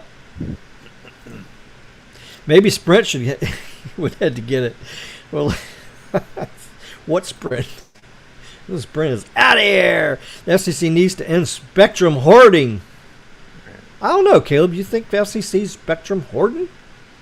I think they're not really hoarding. I just think they need to kick some incumbents off. I think they should do some organization and restructuring of the bands to make it more efficient. It's like your hard drive. Okay, so if you got a hard drive and you got data all over the whole hard drive, it's not very efficient. So when what's that thing you do? Defrag it? Remember back in the old days when you defrag the hard drive? It actually moved everything down so that it was more efficient and faster and everything. And then you got all that extra space, so when you put new files in, they're all together, contiguous and stuff. That's what they need to do. There's frequencies out there now that has one license here, then nobody. One license here, then nobody. And it's all fragmented. So what they need to do is the FCC should have been doing defragging 5-10 years ago so that we would have more 5G shit available for these carriers today. Yeah. Right? Oh, okay. It's a good question, MS. Thank you for that question. That was really good. FCC needs to free the entire 3 to 4 gigahertz. Yeah, baby, yeah. I agree on that one. Corporate interest is probably the number one reason for the FCC delays rulings that hurt wireless. Corporate interest. What do you think? I mean, a lot of it's lobbying. A lot of it's how much lobbying can I get done. I mean, if you think about it, how much lobbying, Masa's son had to do, for the Sprint T-Mobile merger. Yeah. Yeah. There we go. My guess is FCC will buy them out. I guess he's talking about the Band 48 people.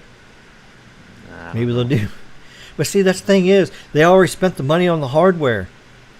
They already spent the money on the hardware to put stuff on the tower. And if you completely change it to higher power band, like a micro band, what are they going to have to do? They're going to have to rip and replace. So who's going to pay that? Yeah, it's a lot of money. That's crazy. So, yeah, it's too bad that the band 48 wasn't at the top of the band, the 120 megahertz at the top of the band, near 4 gigahertz up there. Because that would have been a perfect guard band for their FAA stupid-ass altimeter bullshit that was going on. That would have been perfect for that, because then they couldn't have said, oh, that's going to interfere. Well, band 48 can't interfere with shit because it ain't got no power. It's weak. It's Wi-Fi. If you say 48 is going to interfere with your telemeters, that means Wi-Fi is going to do it. That means 50,000 watt FM radio station would interfere. And see, that's what I don't understand.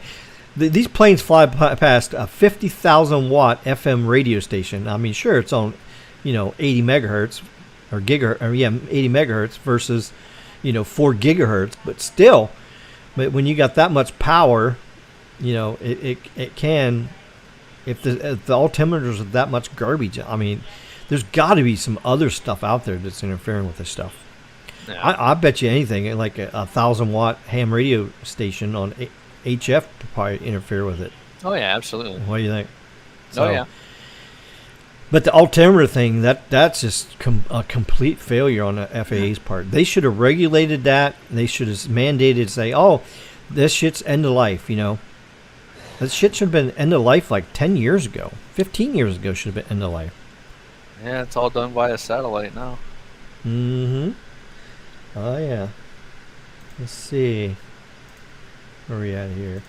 Yeah, what is the scary thought is FAA allowed airlines to keep using these until the wireless carriers want to start? Yeah, exactly. That's another thing. All right, so post in here if you guys can think of anything else the FCC did wrong that we haven't covered yet. I searched a few articles to try to find some more good stuff. So we already talked about the secure location data thing. We already talked about that.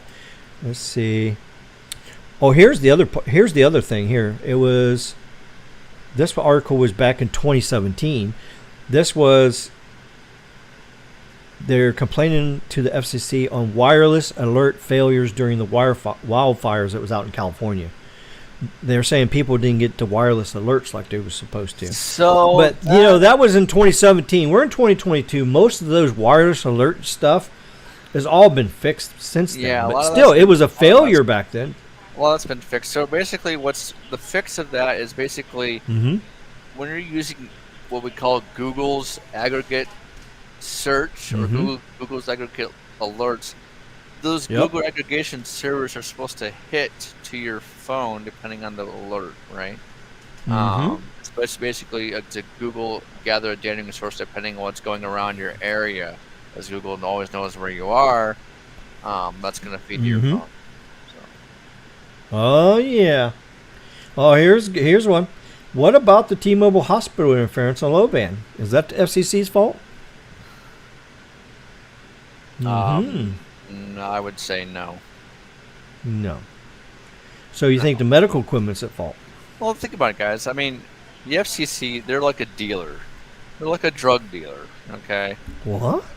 No, here's my analogy. They're like a drug dealer. They deal you some ecstasy or some heroin. Now, boy. Who's responsible for using that? It's the user. Now, does the user turn into an addict and get all screwed up? Yeah, like I said, it's the hospital medical equipment. Don't blame the FCC for all they're doing. Is just right. That's true. Yeah, we can't blame the FCC for everything. The operators aren't using it. It's the operators, like T-Mobile, and like that. Yep. Okay, here's another thing that I found here. It says FCC data fails to count 21 million people without broadband, study finds. And this was last year, February of 2020. So this was a while back. Are all flawed and just some pipe dream. Like some dude just like pays this. Hey, go run me up a study that's false just so I can get some more money out of you. Paying. Oh. I don't believe all that. Almost kind of like the T-Mobile articles that people post, right? Right. Yeah. I don't believe all that crap because T-Mobile wins again in 5G. No signal travels farther or faster. T-Mobile's got more 5G than anybody. Yet they got 62% coverage in America. They're not even close to AT&T Verizon, but yet they got. So how do you have more 5G when you have less coverage than the rest of the other two? It's a really an oxymoron, actually. It's kind of crazy. So what do you think of that? I mean, it's marketing. I mean, it's about, you know, even the FCC, right? You know, it's say, oh, you know, we have this many Americans that are underserved of broadband. Mm-hmm. Well, instead of saying something about it, do something about it. Do something about it. Yeah, that's what I say.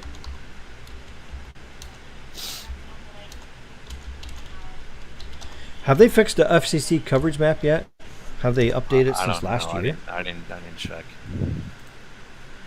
Let's look at it and see if they've changed it. Let's go to the map here and look.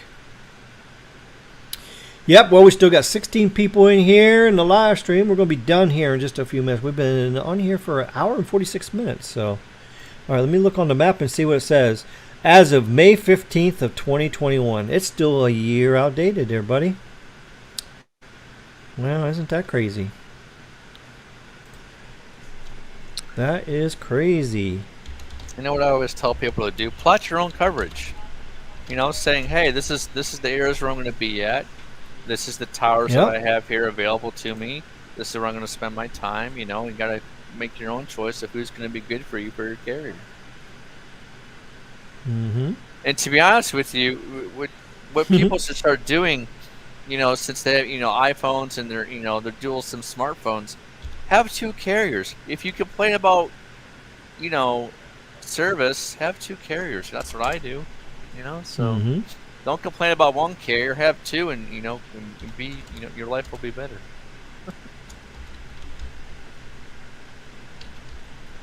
That's right.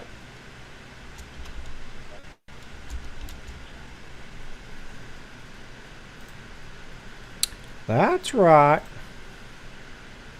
You know, on an Android 13, they're gonna have, you're gonna be able to do 3 carriers, one on your regular SIM, and then 2 carriers on one eSIM. That's gonna be freaking awesome. I can't wait for that.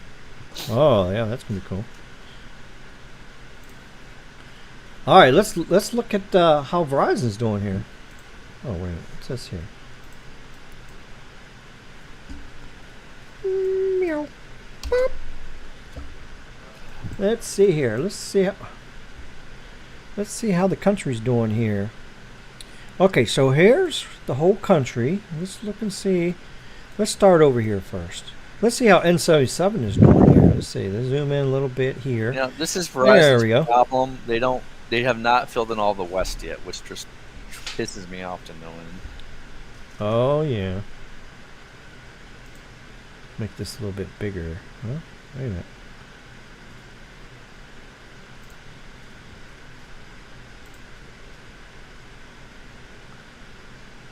There we go. Oh, here, let me get rid of this banner here. The banner there. Yeah, it's blocking everything here. There we go. All right, so let's start up here. Let's see how N77 is doing for Verizon. Of course, we look at AT&T, but you know what? We can't look at AT&T because they don't have N77 on their maps yet. But here, look at Washington. Up there, there's still some areas here. So you got 3 colors here. You got LTE, then you got the darker that says 5G nationwide, which is fake 5G. Fake 5G. And then you got ultra wideband, which is the N77. So you go over here. Look at Minnesota's doing pretty good. Not too bad. Let's see, what else we got here? Wisconsin. Oh, looky there. Chicago. I like Michigan. That's good. Michigan. Look at there. Michigan's doing pretty good. Oh, yeah. There's Cleveland. Look, Columbus, Ohio's filling up pretty fast. Look at those little red dots. See those where they need capacity. So, and look, they even started over here. What's over here? Louisville? I don't know what's over here. Yeah, Louisville. So they're starting to expand in Louisville now. And see, Pittsburgh area, it's filling up pretty good. And you got New York, spread out. See, still nothing up there. You got Massachusetts, Connecticut, Rhode Island. Look at there, just little dots here and there. The garbage states got a few dots. Pennsylvania. Look at there. Long Island. Delaware. Uh-oh. I think I heard something. Yo, It's Carlos! What up, Carlos? And look at here. North Carolina's got a little stuff going on. You know, just Let's think, see. once 12 Tennessee. gigahertz is on, you have to do it all over again. Yeah, I know. Kansas, look, they're even doing some stuff in Kansas. You got a couple. So Kansas, they're starting to get you done over there in Wichita. Looks like they just started doing deployments there. And of course, Vegas area. Look at that! Wow. Hey, Ricky, look at this. Yeah. Hold on.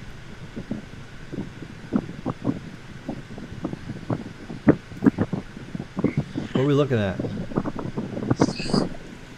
These nuts. Ooh, Oh! nice. Lightning! I like that. Good. Lightning! Oh, that's Wow, that's some pretty good lightning there, buddy. I just good got shots, it with the drone. Lowe's. I got some with the drone, dude. Oh, nice. Sweet. Cool. So you having a blast out there tonight? I'm here at the lake right now, yeah. You're there at the lake. Nice. Well, I don't think there's enough rain in them clouds to fill that lake up. Unfortunately. You see any tornadoes? No. Looks like Have you seen any? Have you seen any? There's no such thing as heat lightning. Come on, man. That's like saying that Biden's smart. There's no such thing. I'm starting to see the, how do you call it? I'm starting to feel rain, dude, coming in. Oh, nice. Coming in the car because I got the windows down. Yeah. Oh, did you see that last flash? I thought I saw a skunk ape. Oh, yeah, bro. The skunk apes are out, bro. Oh yeah, they're looking for some fiber for their diet. Hell yeah. Oh, yeah, bro. They're pissed. Sweet. Like, I need it Wow. tomorrow. Yeah. Look at that. Dude, it's coming. It's Nothing coming like in thunderstorms. good. Well, the other day Out here. we had a tropical wave come through here the other day, and we got 2 inches of rain in 2 days from the thunderstorms. We had some nasty lightning down here, man. It was crazy. We need that, bro. Wow, that was a good one there. Yeah, That was a good one. sweet. She's really active right here, bro. Really active. Oh, nice. And it's right. This is right by the Overton Panhandle, where it's dried up. So we actually need. It'd be nice to just pour there and, get that handle, back to submerged in some water. Yeah. Nice. Whoa, you can see the bolt on that one. Oh yeah. She's really active, bro. That's pretty good. So what's going on, bro? Screw the FCC, bro. Oh yeah, we've been dogging the FCC all night here. So we're just taking a look now at the N77 map, Coverage seeing maps. what's going on. Yeah. So have you seen any more coverage expansion that's not on this map? Oh yeah, always. So there's some more goodies coming. So that's good. And what about California? What did you think of that? I know you just did a road trip over to LA. Look at all that N77 over there. Is that stuff doing pretty good? It was good, bro. Not like certain people were saying fake news about it. Actually, it was pretty Oh, looking pretty good, huh? How was T-Mobile on LA? Did you get a chance to check that out, or? decent. It was okay. It was not bad in certain areas. It was not bad. But you Look could- at there. But Tucson's getting N77. it did get Did you see it? congested. Oh, really? So no 300 megabyte speeds. No, yeah, you got him, bro. I'm not gonna say no. Oh yeah. Okay. All right. Oh, I'm actually using. Oh, I'm on the. It's not showing up on there because I'm using the Opera. I need to switch browsers. Bro, I'm about That's to what I hit need the to air do. again with this drone and catch some more of this lightning. Oh yeah. Oh, nice. Thinking about it. It's Let's see. Let me put this. Let me put this on a. But I can't. The only part that sucks is that I already used up my flight time here because I had to ask, I had to ask the superintendent for permission. So I already used up my flight time Oh. for the week.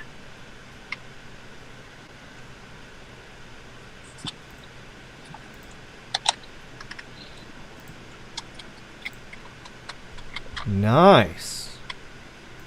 Oh yeah, bro, it's beautiful, man.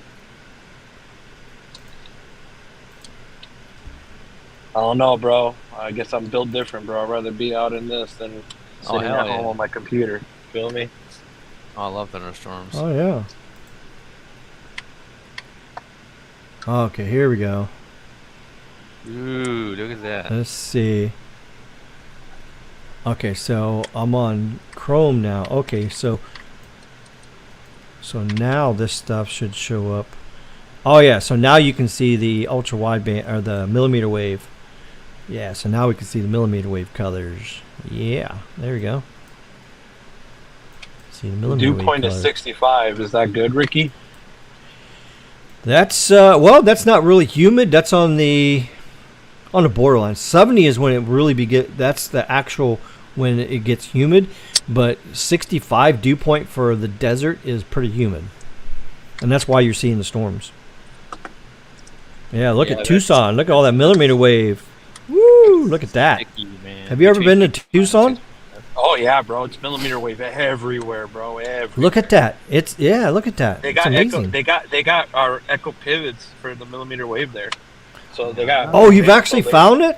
Oh, Yes. nice. Because the company is in Tucson that builds it, Oh, that makes perfect sense there. Okay. bro. It's so freaking amazing, the millimeter wave there, bro. It's tight. The grid is very tight.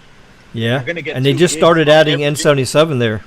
So everywhere you Looks- saw there that had millimeter wave is guaranteed minimum 2 gigs per second, even with the Oh, repeater. shit. Oh, Yeah, wow, all that's cool. it does is add like 5 milliseconds of latency. What about Phoenix? How are they doing? Phoenix, it was good the last time I was there, but they haven't added how do you call it, the echo pivots there yet. Not yet. Oh. Well, where's the N77 at Phoenix Sky Harbor Airport? Do you don't know. think it's kind of funny how Verizon, when they painted the map, look at that. See that perfect line around the airport that says there's no N77 there? Isn't that funny how they did it? They just drew a border around the airport and said, okay, there's no N77 there. I bet you anything, if you go inside that airport, you'll get N77 on the edges there. Shit, bro, I gotta get going from here, bro, before I get caught in the storm, and this shit will flood out because it's all off full. Oh yeah, you gotta be careful, flash flooding out there. Yep, you're right, dude. Let go, man. Yeah. You'll be taking a ride with the skunk apes. Oh yeah, I'll be floating away. I'll be like the SS Express right here. That's right. But look at Texas. Texas doing good. Look at Louisiana. They just started building out N77. They got quite a few sites done there already.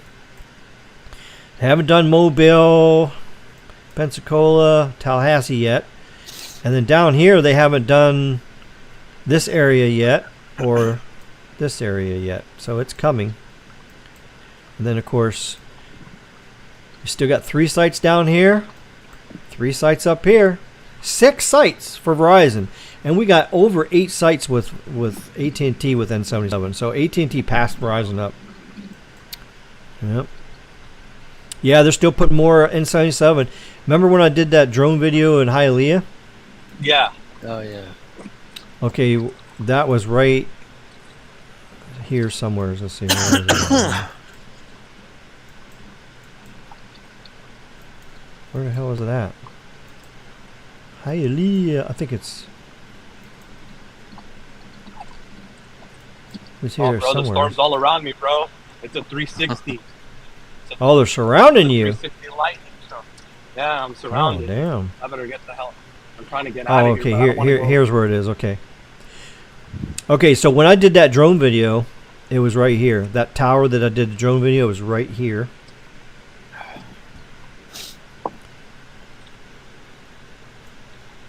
Right, because that tower is right here in East 10th, right here. So, and that node got put up right here. So this is the node right here. Right. That's weird. My mouse is not aligned with over here. Oh, there we go. So this wasn't even marked as millimeter wave when I was there, but now they've updated the map. So, all right, what else we got going on here? There's Florida, the rest of Florida. Look at all those dots everywhere. That's just capacity. Let's see. Oh, look at Atlanta. They're really working on Atlanta now. Yeah, they're really trying. Yeah. For Atlanta. Oh yeah, I know that Atlanta's for sure. online. Look, you got. Yep, they just started, where and then else look, is online? Augusta's even starting. Guess Where? who has 100 megahertz of N77 already online? In Longmont, Uh, Colorado, where the bearded dragon is. Oh, Colorado? Yep, 100 megahertz. Oh, really? Over here? It's not even on the map yet. Denver Longmont. or down here? Longmont. Oh, By Boulder. by Boulder? Oh, up here. Okay. Oh, okay, up here. So, all right. Yeah, look at the millimeter wave in Denver. Look at that. That's pretty good. Wow. That's a lot of millimeter wave. Yeah. That's nice. That's good. Good coverage. I'm gonna go test it out. Yeah. Yeah, and if anybody's interested too, if you got Chrome browser, there's a plugin that you can put on here to change the millimeter wave to the other color. So. What is that What plugin? Yeah, let's see. I'll have to look it up and see. Yeah, text it to me if Miss- you can. That'd be nice. Let me see if I can find it here. I know I sent a text to myself with it, so let's see if I can find it for you. I'll post it here in the chat too. Okay. Let's see. On my new computer, I got all my everything's scattered everywhere, so it's taking me longer to find it. I had it all memorized on my laptop, but everything's in a different spot now. So let's see. All right, bro.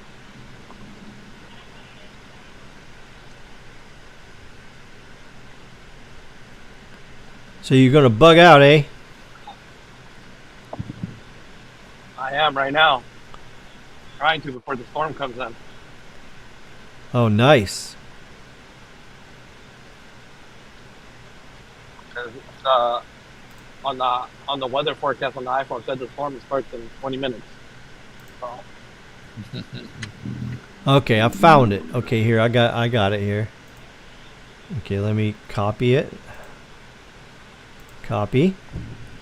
All right, I'm gonna post it right here in the chat. There. That's the link right there for the Chrome Hey, put it- browser plugin. Can you put in the private chat for me? Yep. There you go. So if you got Google Chrome on your computer, now it doesn't work in the browser on your phone, but if you got Chrome on your computer, you click that, install that to your extensions, then you can actually see the millimeter wave like I have here on mine. Very nice, very nice. There you go. There you go. So there's your bonus for the live stream tonight. Now you can find millimeter wave on Verizon's maps. Yeah, baby. Okay, let's see. Oh, what? Too far. Let me zoom back in. There we go. All right, let's see what's going on out here. Okay, so we got Kansas City, Missouri, Indiana. That's pretty much all the country. Okay, I showed everybody. So, yeah, so N77 is doing really good. Look at all that. Look at all that stuff in California. Look, they even got millimeter wave up here in Sacramento. Look at there. They got millimeter up here. Yeah. Look at that. Wow, look at that. They got the mountaintops. Look at that. They got N77 going for like 10, 15 miles on the mountaintops. It's crazy. Yeah, that shit'll propagate, man. Look at that. San Jose. Wow. I'd say out of all the states, I think California has more N77 than any other state. What do you think? Well, there's You look at Oregon. Modesto, Look, huh? Modesto, California, Where's that which at? is so that's below Sacramento, up a bit, Keep on zooming in. Modesto, to the right. To the right. Right there. Okay. Wow, the valley. Okay. Boom. Look at that. Nice. That's Pretty good. beautiful. Covering the whole, that's all flatland over there. So those towers are probably 10, 15 mile range on M77 probably. Mm-hmm. Line of sight, baby. Mm-hmm. Yep. So California has that much. Yeah, so California I think has the most M77. Texas, well, there's Texas. Florida, not even close. Those are not close either. Even up here, these states are not that close. But look at Chicago. Man, Chicago's kicking it. Detroit's kicking it. Ohio's not bad. Look, Cincinnati, Columbus, I need to and take a trip Cleveland. out to California and head back there and see how everything is. Yeah. I should do that. Look at Minnesota. Isn't that crazy? Minnesota. Minnesota. Don't you know? You betcha, eh? Something like that. But anyways, there's your tour of N77. There you go. Let's see. There we go. And Carlos is going through the lighting. Okay, let's see what you guys are saying in the comments here. Let's see. Blood is on the road. Let's see where we got the comments here. Why can't T-Mobile hold a stable video Don't even call? ask. Don't even ask. Because They there's too suck. many raccoons and skunks and skunk apes in the picture. They suck. Can you guys imagine what my live stream would be like right now if I had T-Mobile home You internet? should try it. You have a T-Mobile line, right?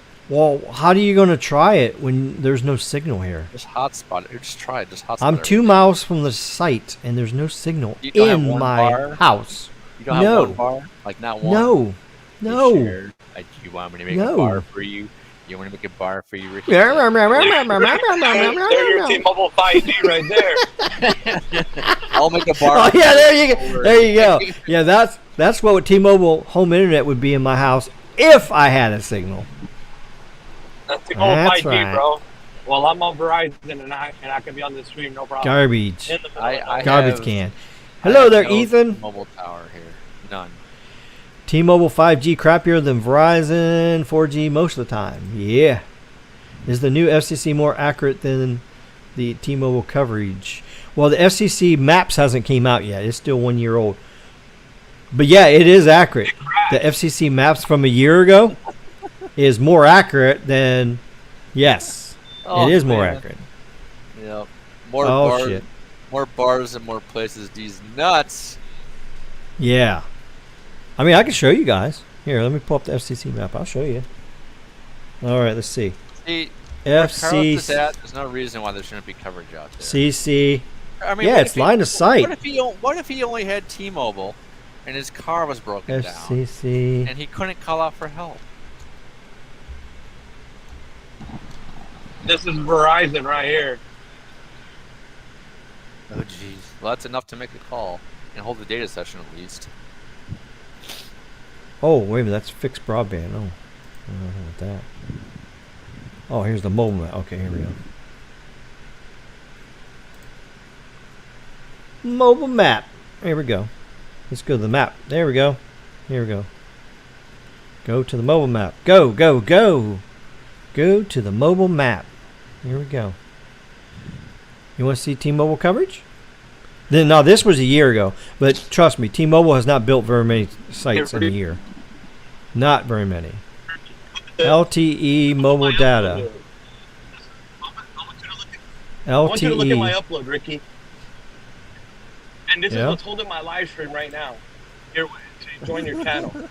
On Verizon, 0.03, and I'm on your live 0.03. stream on Verizon right now. 0.03, and I'm So on you're the live stream. so you're live streaming on 300 kilobits. Yes, on Verizon, no Yep. problem. Wow. No problem. Yeah, you're at 144p, but hey, at least you can do it. And this is why I trust Verizon. Yes, absolutely. Look at that. I can see it's going.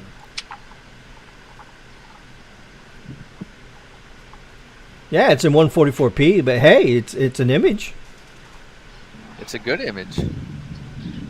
Yeah, that would be the same image you would get on N41. You see these nuts. Wow, that's crazy. All right, so you want to see a year ago. Look, here we go. That is the real coverage on T-Mobile. Remember back a year ago, I used to call it the Swiss Cheese Network. Remember when I used to call it T-Mobile, the Swiss Cheese Network? Well, look at all those holes. See there?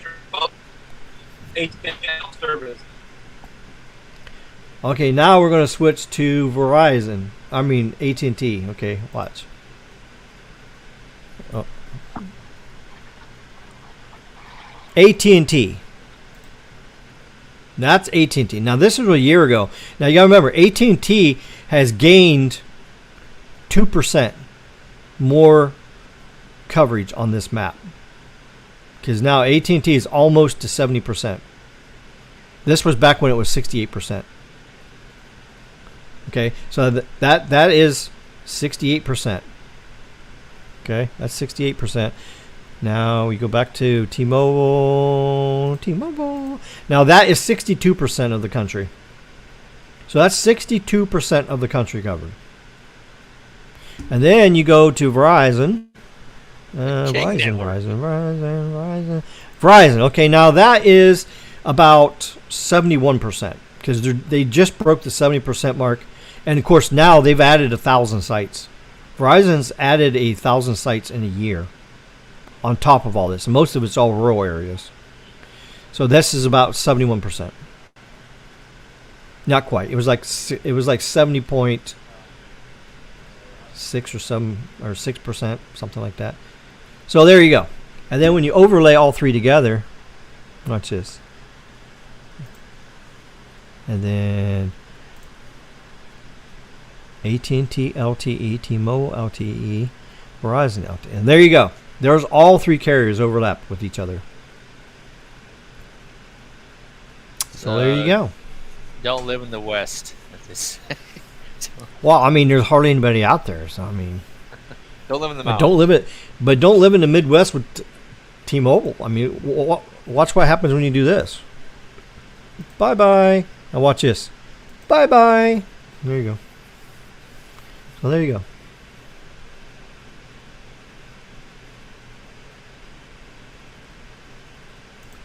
There you go. So there is. Let's see. So yeah, there you go. Is the new FCC more accurate than T-Mobile? So yeah. I don't know when the FCC is going to come out with this map that I just showed you was May 15th of 2021. So that's kind of a year old. So it's kind of outdated. But I can't wait to see the new map. I don't know why the FCC hasn't made a new map. FCC needs to hurry up and make a new map. Keep in mind, the Verizon map has a lot of phantom N77 coverage that does not exist. I am wondering if they are including tower sites that have not been upgraded yet in the map. Well, I don't know. I had some people tell me that some of the maps doesn't show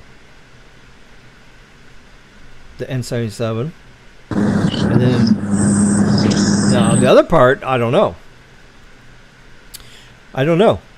Now Carlos has actually found N77 that's not on the map, and then he's asked.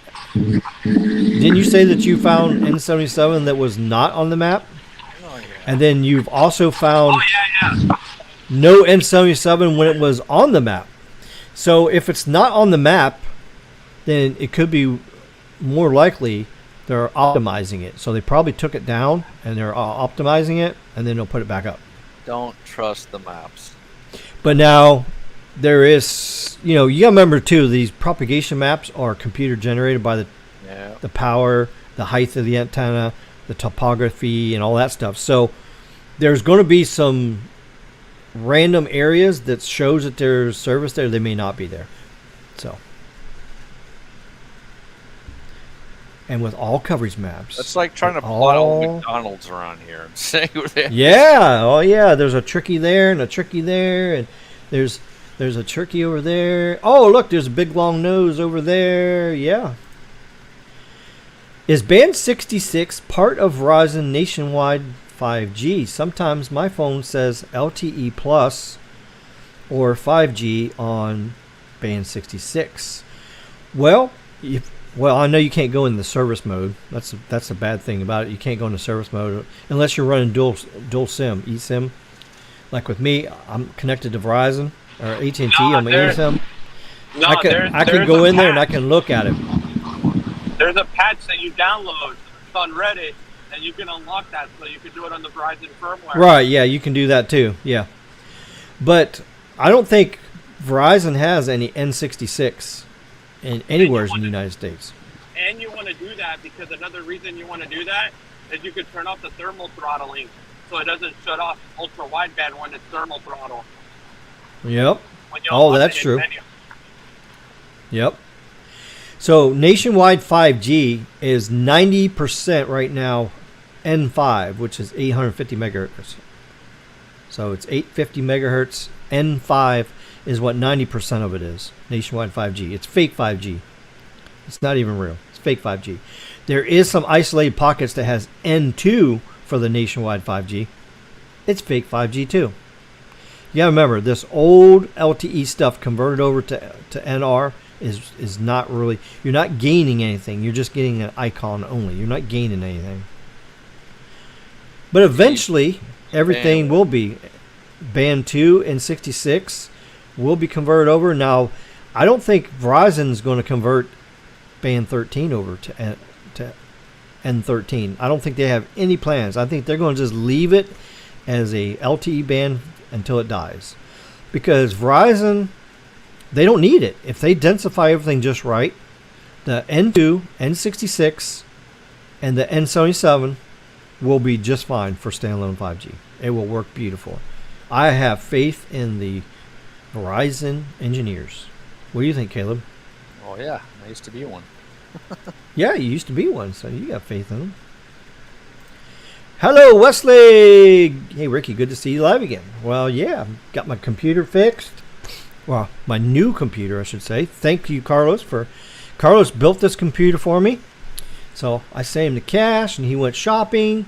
He bought all the parts, put it together, and shipped it out to me. It's doing good. I got my LG display right here. It's a 4K 144 hertz display, and it's amazing. Very, very good. So glad to be back up. I'm going to try to do a live stream every week. Hopefully everybody, we can still get super chats, and we'll get, I got the PayPal link. You can donate that way if you want. Of course, I get all the money there. YouTube doesn't steal your money if you send to PayPal. But if you do send it on YouTube on super chats or on the membership, they do take 30% of it. Plus they tax the hell out of it. So, oh my God, so you can do. Rain really bad, bro. Oh yeah, I see the rain on your window. I got the windows down too right now. Woo! Oh, nice. Hey, look out! There's a skunk ape you just passed.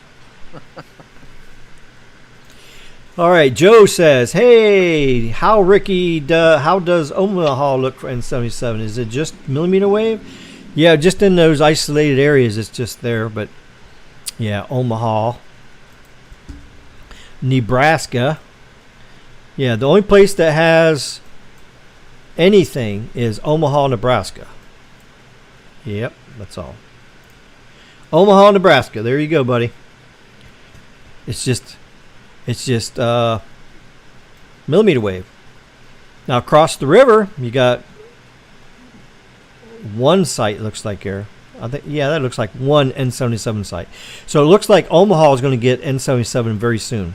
So usually when you see one like pop up like that, it's going to start going around the whole area there. So it's a coming, buddy. You're going to eventually get it. Oh yeah, there's the link too. Yeah, Wesley got it too. Okay, cool. Yep. All right. There's Baby Yoda, the best moderator on YouTube. Here we are live and direct. It's your boys, always real, never fake. RFK Tech, Carlos S Tech, in the building. That map is a lie in Southwest Ohio. since I would be on N77 most of the time if that map was accurate. Oh, so you're saying the map is not accurate? I'm saying don't trust maps. Trust your phone, guys. Don't trust the maps. Okay, Southwest Ohio. So Cincinnati. Cincinnati. You know you can Good trust old- these nuts. Hamilton County, huh? So where do you say there's no N77 at? So, I mean, there is some spots here that, in the valleys, that don't have it. So I don't know. Well, there's a section right here, just west of downtown, that don't have it. Oh, look at there. There's not even LTE right there. Holy crap! How is there a hole in west of Cincinnati? Kind of crazy. Look at that. That's kind of suspect right there. What's going on there? Is that where you're talking about? That's probably worse. Look at that. There's no LTE, there's no fake 5G, and there's no N77 in this little stretch of highway right here. Holy crap! I didn't even realize that. And sometimes you guys have to realize Wow. not all the towns and cities allow for towers. A lot of people sometimes they get denied. This could be a case in one of that's happening. Well, that's crazy. Look at this little gap over here.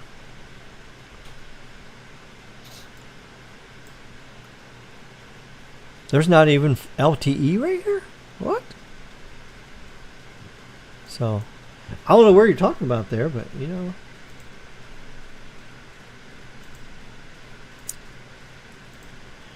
Let's see. Better hope there's AT&T there. Uh-oh. Speed test made the stream pause. Oh, crap. 2 frames per second? Who's on 2 frames per second?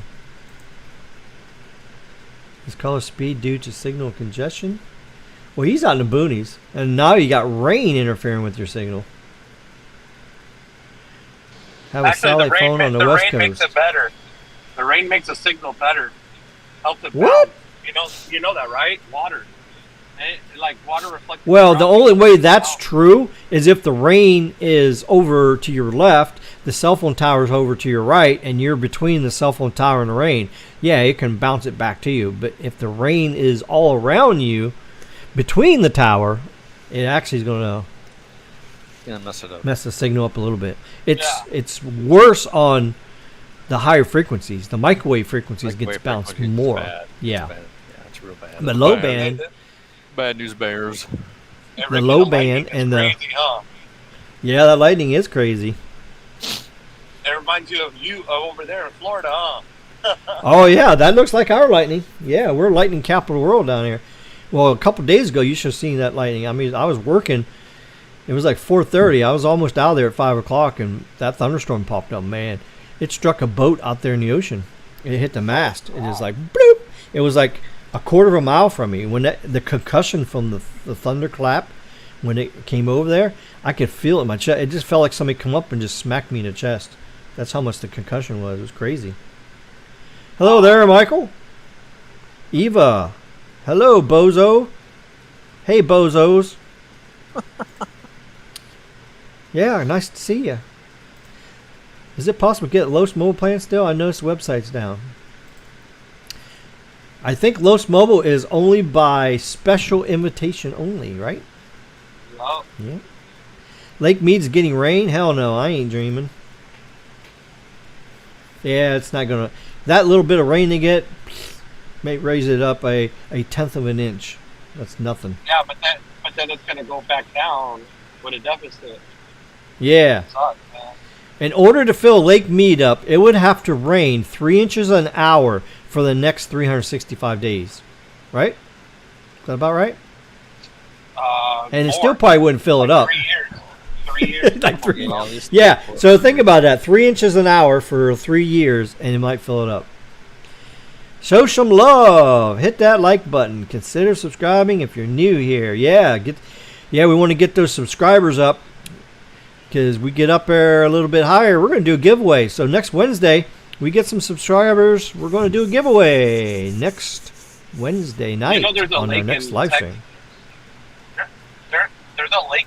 There's a lake next to Austin, Texas, Ricky, has experienced the Yep. same thing as Lake Mead. It's about to become a ponded lake. Yep. Yeah, the government's draining all the lakes to fill up all their water storage for the ark that the government. Well, I better stop. I better shut up. This live stream is going to be taken down. I take that back. I take that back. Carlos, you're going to get me in trouble. You're going to get my live stream taken down. Hey, YouTube, YouTube going to give me a strike, misinformation strike. I never said nothing like that, bro. I know you didn't, but yeah, you got me on that topic though. I started ranting and raving there, so I almost said something there. I'm going to You were just joking, It was just a joke. Get myself in trouble. It's all over the city. Well, how can you get in trouble? Yeah. You're just joking. Hello. Oh yeah, I'm just joking. Yeah. I'm just joking. Yeah. Ha ha ha ha ha ha. Hello, Josh. Verizon loves to hide the UW icon when you're actually on the Inside Reality, and it just shows 5G. Oh yeah, I've actually come across that too sometimes. Yeah, it'll just say regular 5G, but it won't have the UW on it when I'm connected to it sometimes. But yeah, that's some optimization stuff. Well, I'd rather have that happen than like what happens on Skunky when it says you got 5G, but it's really no 5G. It's really LTE. It's this deception and lies. Carlos was 2 frames per second. Holy crap. In Mount Washington, it's listed as having N77 available on the tower. The permit was denied and sent Verizon a letter for additional... What? So Mount Washington up in New Hampshire? Is that what you're talking about? Heavy rain takes down my 60 gigahertz link. Oh yeah, I bet it does. There you go, rain fade, man. Yeah. Rain fade, baby. Yeah, that's true. All right, so we've been live for 2 hours and 27 minutes.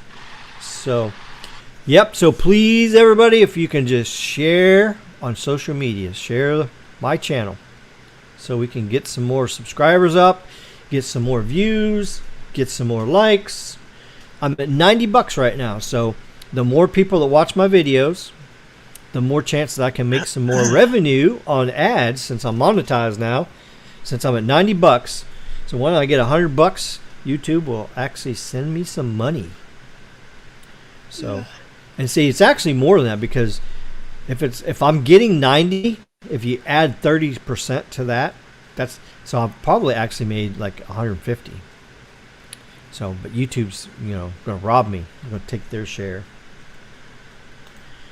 In Cincinnati. Well, yeah, I know. But where in Cincinnati? Where? So, I don't know. Down here by the river. Look at this down by the river. There's LTE there. Oh, wait, this is LTE. Oh, wait a minute. Yeah, there's LTE there. Yeah, the LTE there, and then you got fake 5G, and then you got... Okay, yeah. So, yeah, this doesn't have no coverage. That's just LTE. Okay. See, that's the thing. The LTE coverage and the white are so close. They actually need to... The LTE color needs to be lightened up more. They need to make it... Yeah, see? You can barely tell the difference. See, look over here. See, look. See, that's no coverage over there. Yeah. Blasphemy. Yeah. But look at Columbus, how it's grown out. That's crazy.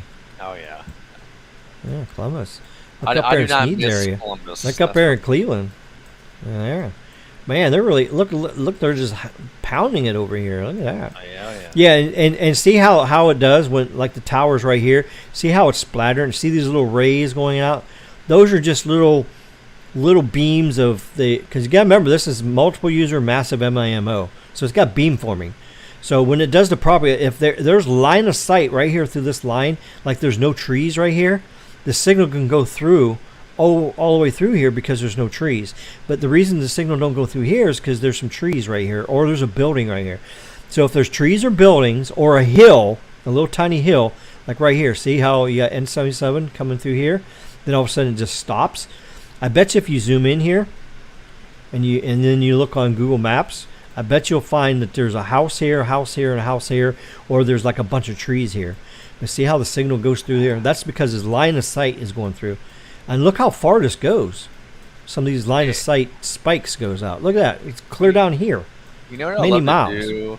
When, if I had this some time, I like to build a huge ass wall, but make it made out of marshmallows, right? Marshmallows? And put it up against the millimeter wave node and see if I can get a nice s'mores recipe going. Oh, yeah. Okay. Nice.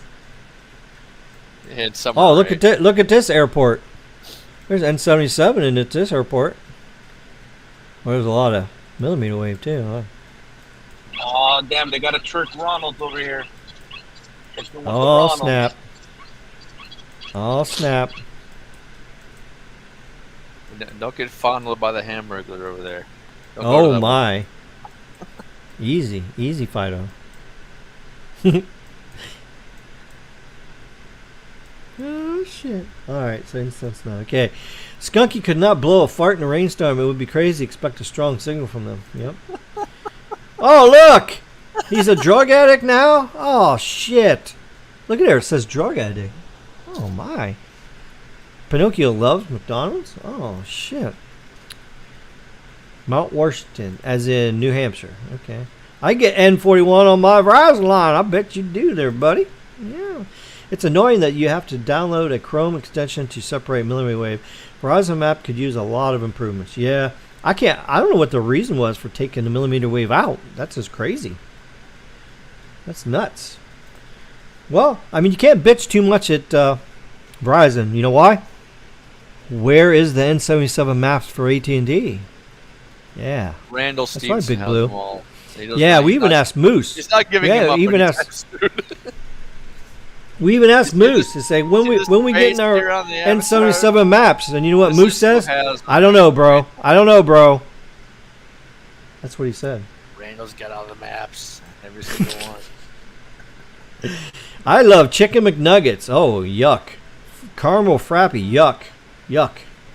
Vomit. Puke. Can we be? Oh, look! Look, Michael, you got a new friend. His name's Pinocchio. He wants to hang out with you at Tricky's. They have not made a Tricky Donald's chicken nugget frappe. How gross! Oh, looks like they fixed it. Who fixed what? What did they fix, Josh? Go to Trick Ronald's, get your chicken nugget frappe.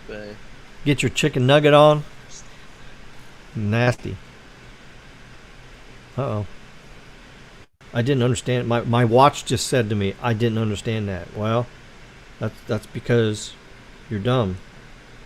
Watch 4. So, yeah. Here, let's do another poll question before we close this thing down. Here, I'm just curious. I know this ain't FCC topic here. Eva the Dashing Diva. What did they say?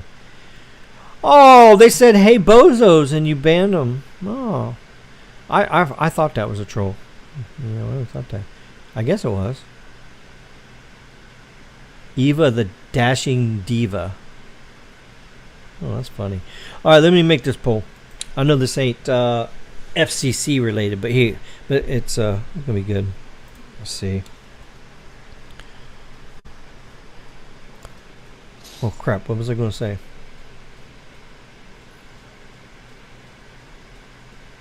I don't remember now. I was going to do a poll.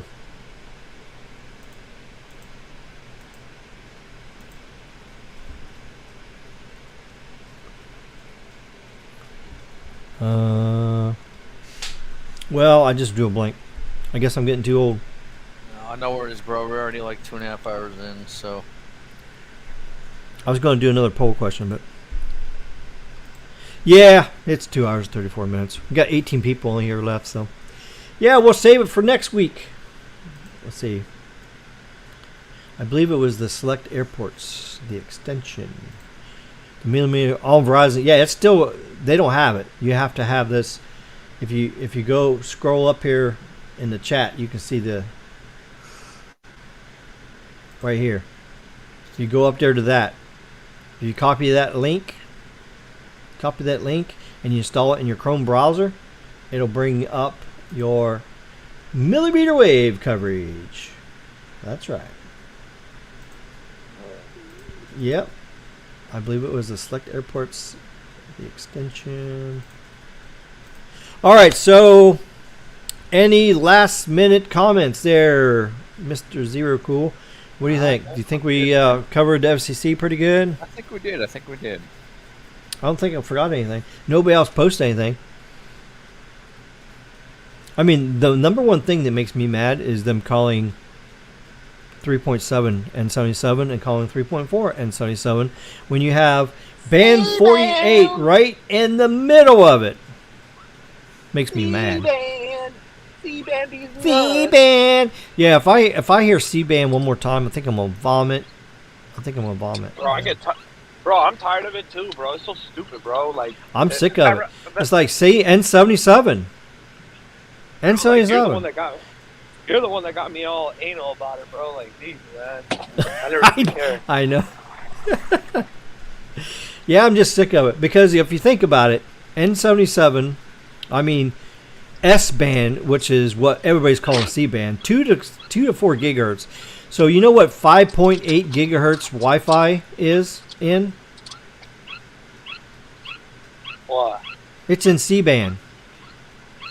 5.8 gigahertz Wi-Fi is C-band. Oh yeah, it is.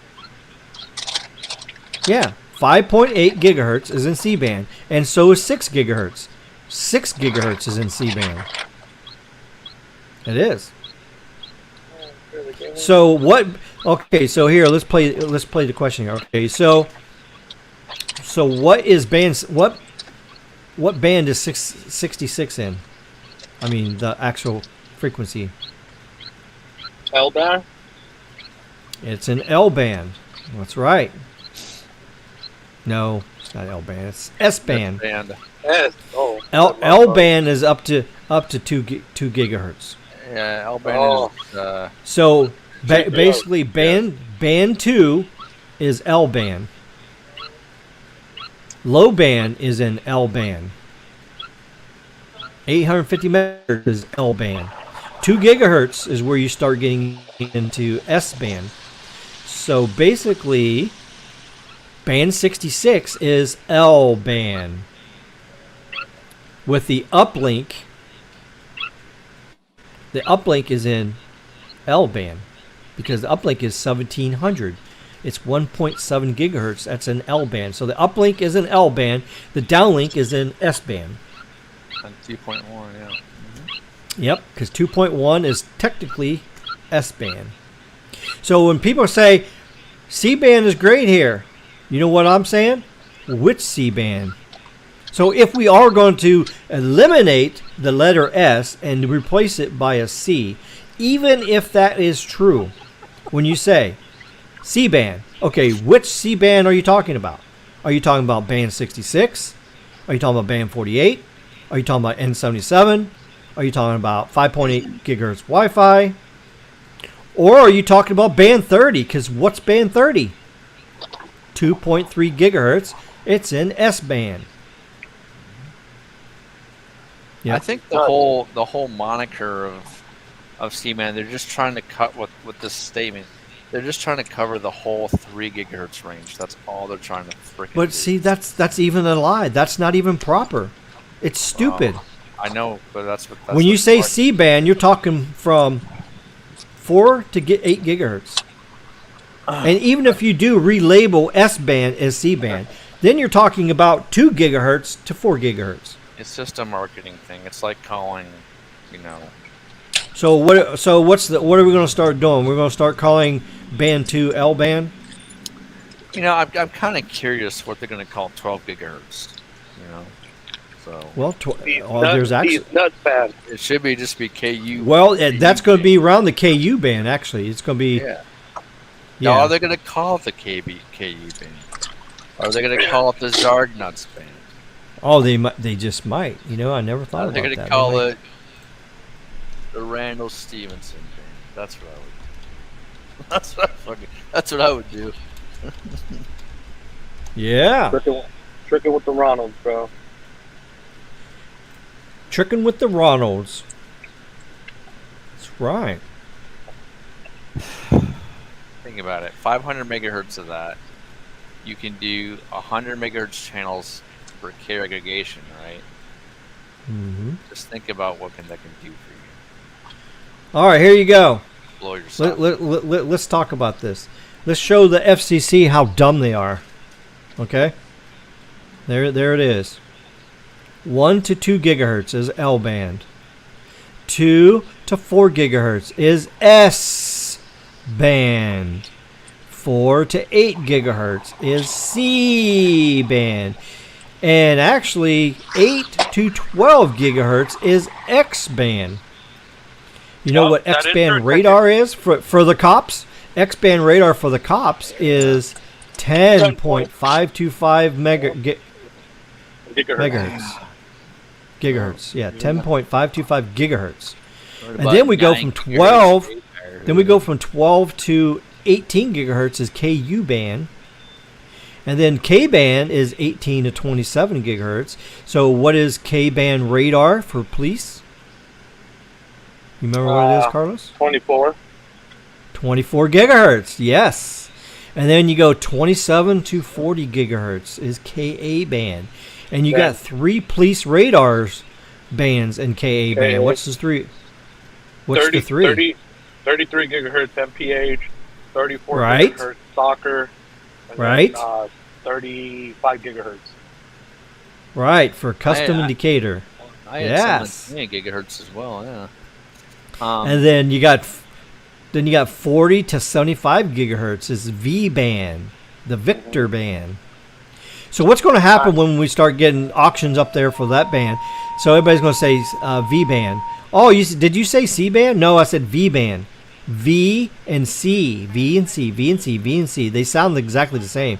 So when the new FR22 NR frequency bands come out in the V band, that's going to cause a lot of confusion. Because we're going to say V band. You're going to be seeing these nuts. Yeah, and then you got 75 to 110 gigahertz is the W band. And then you got 110 to 300 gigahertz is the G band. The G. So isn't that crazy? So there's the frequency bands. So that's been my biggest gripe all along is the FCC and the rest of the world, because the rest of the world started this shit. They started calling C-band overseas. They started calling N77 and N78 C-band over in those other countries. Well, yeah, the thing is that they and then the FCC picked up on it and said, oh, well, let's call it the C-band too. Hey, Ricky. Well, the FCC should have called it S-band. Well, you got to think about it. They really are C-band because they're broadcasting N78 and going out too. Well, I mean, yeah, so it does spill over a little bit. Yeah, so that's true. N78 does spill over a little bit. That's why out there they call it C-band, and it's proper. Out there, they're calling it the proper way. Out here, they're not. Yeah, I still don't think they should be calling it that. It should be the band number. The band number. Let's keep it simple. That's what I say. Keep it simple. Right?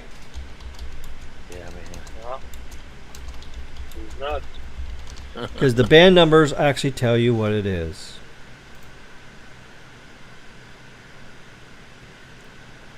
That's what I say. I know the next thing that's going to come up. The 70 to 80 gigahertz is, it's technically your E band, right? For microwave, but that's the next. Mm-hmm. That's what they're going to call the fucking. That's what they're going to call. The W band, right? So, which that is so as we see in LTE. So if you look here at LTE, look here.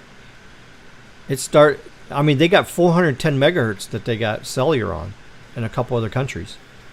410 megahertz, which is UHF. Band 87 and band 88. So they don't go around saying, hey, how's your UHF going today? How's your UHF band? How's your L band today? And look at all this L band. Look at here. So L band, look, band 12, is L band, 13 is L band, 14 is L, 17, 28, 29, 67, 85. That's all L. 85 is L. 103 is L. 20 is L. 5 is L. Go by the band numbers. That's how I usually do it. That's what I'm saying. Yeah. I think it would make everything so much better if we just stick to the band numbers, because the band number gives you a certain frequency range that it coincides with what that phone is connecting to, and it identifies the frequency and the mode, and Yep, exactly. So that's what I think. And then you just keep on going. So look, there's 1500 megahertz, then you got 1700. So look at here. So what's the first frequency it hits the S band? Hey, Ricky. Band 34. Here Band you go. 1. Band 65. Oh, what was that? These nuts. Oh God, here. What? Oh gosh. You didn't hear it? Yeah, I heard it. Yeah. So there you go. So there you got band 30. Let's see, 40, 53. And see, what's nice about this is you can put them in alphabetical order or numerical order too by the frequency band. So see here, you just hit this little thing here, and then you can go. You can go from the highest frequency down to the lowest, and that's why it's now sub 7 gigahertz now instead of sub 6, is because of the two new bands. Oh, yeah. N96 is 6 gigahertz. N102 is 6 gigahertz. So you can't say sub 6, because then it would exclude those two Wi-Fi LTE unlicensed bands. Yep. So there you go. And see, you got LTE, you got band 46, see, band 46, 5.2 gigahertz. Guess what band that's in? S band. Yep. S band. That's right. Guess what else is in our little S band, man? Our 5. And then you can change this. Oh yeah. And then you could change this to the numerical order for band too. See, look, band 1 all the way down to here. See here? And then you go down here. Look what we got down here. This shows you the region all these bands are in too. See here?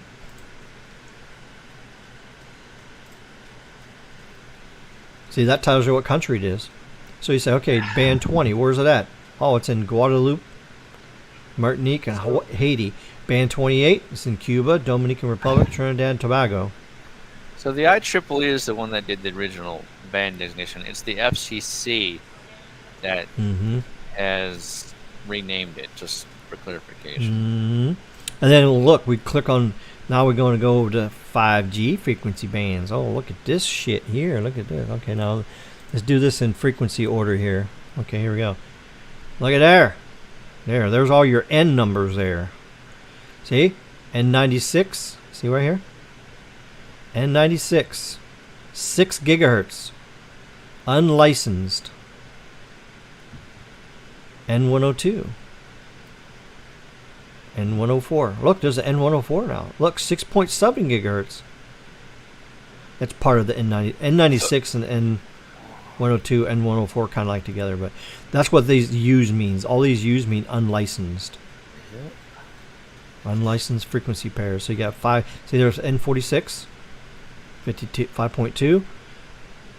And you got, of course, down here you got 48 down here, N48, which is CBRS, which, you know, the alpha. This one I want to talk about alphabet soup here. Oh, look here. Look at this. Look what this says. N40 is 2.3 gigahertz S band. N97 2.3 gigahertz S band. N53 S band. See what I mean? Yeah. I want C band. C band. So you know what the hashtag is for tonight? Hashtag FC band. C band. Right? FC band. FC band. FC band. If you say it really fast, it sounds kind of crazy. All right, so let's see. Where was we here? Oh, look, I believe. Oh, stolen drone videos. Yeah, thank you, Pinocchio. Yeah, stolen. Okay, cool. I just saw that you were live. I work until 11. Oh, okay, Josh. Good to have you come by. We still got 16 people in here. Band N77. 77. C-Band. Yeah, technically, N41 is in what band? S-Band. S-Band. N41's S-Band. So if you get technical, if we're going to call N77 C-Band, we need to start calling N41 C-Band. If you're going to call one C-Band, you need to call everything from 2 to 4 gigahertz C-Band. Yeah. Because Ricky, dude, I'm gonna bounce, bro. I gotta work. All right, yeah, I'm gonna make me some food. I'm getting kind of hungry. Is it possible to sideload install an official Google YouTube app on an Amazon Fire tablet self-generation? Thanks for inviting me. I to don't the stream, know. man. All right, yeah. See you later, Caleb. Have a good night. I know you gotta get up for work tomorrow. It's like 12:30 already. So Yeah, have a good day at work tomorrow. All right, see you, buddy. Hey, Rick, you know what Yep. the dew point is where I'm at right now? What is it? 72%, dude. Well, dew point is in temperature. Or degrees. You know, Okay, so 73 dew point. 72. That's humid. That's humid. Yeah, And humidity is at 58%. yeah. That means it's probably not raining then. Yep, that's oppressive heat or humidity there. You know what our dew point is right here right now? 77. Well, So I ours is oppressive, big time. because I don't feel my skin dry right now. That's how you know. What is that chirping sound in the background? I don't know what chirping sounded. Oh, that was probably Carlos's radar detector. Doesn't Satellite primarily use KA? Well, they use all those bands actually. Satellite uses everything from C band, X band, KU band, V band. A lot of the Starlink satellites use KA, KU, and V band. So, because Starlink has 12 gigahertz too, How about these nuts, man? and you got all kinds of different satellite technologies. You know, you got one-way broadcast going from the satellite to the ground, like DirecTV and Dish Network, and then you got two-way satellites like Iridium. That's a phone satellite phone, so it sends signals up and down. There's uplink and downlink frequencies. So you got Iridium, you got Globalstar using those microwave bands, and you got the other satellite providers like OneWeb and Project Cooper. They're putting up millimeter wave for satellite communications too. So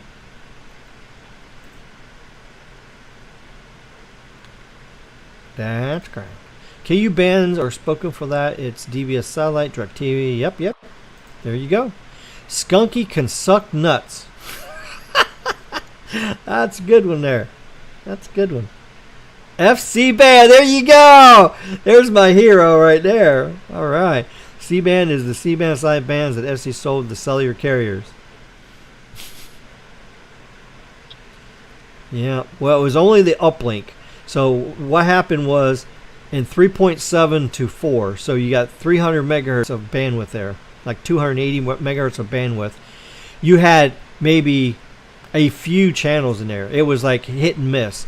There was a bunch of channels in there. They were uplink to the C-band downlink. So they were uplinks. So they were isolated. So okay, so now that those satellite transmissions for the uplink have been removed and moved up to 4 gigahertz, now from here on out, the satellite shit is 4 gigahertz and above. So it's either C, X, U, K, U, V, W, C, these nuts bands. That's all that. So from now on, from 3 to 4 gigahertz, it's S-band. So there's no reason at this point on for anybody to say S-band. Or C-band, I mean. See, I'm all confused now. But there you go. All right, it's been a fun live stream. Nice to see everybody back. We still got 17 people in here. So like the channel, subscribe, share, watch my past videos.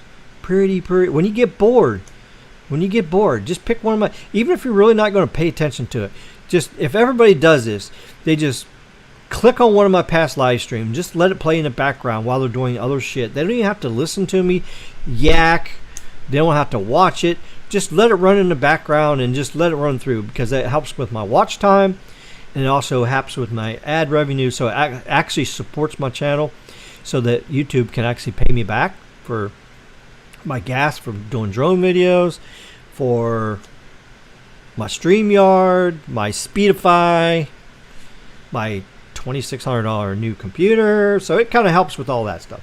So if you don't have the funds to directly do a membership or super chat, you can still support me by just watching past live streams and past videos, like drone videos. Just go watch it. Just click on it and just watch it 5 or 6 times a day. So you drive them numbers up, then YouTube has to pay me. So yeah, click, click, click. So there you go. That's how you can support the channel. I know times are tough. Gas is high, food is high. They don't want to give nobody raises. So I know everybody's hurting. I mean, even my job, I had to take a pay cut because of the increase in all this shit going on. So until we get a cost of living raise, then I'll get my money back. So I've even experiencing a $600 pay cut. So myself. So with that, that is it for RFK Tech USA live stream. Say goodbye, Carlos. All right, later.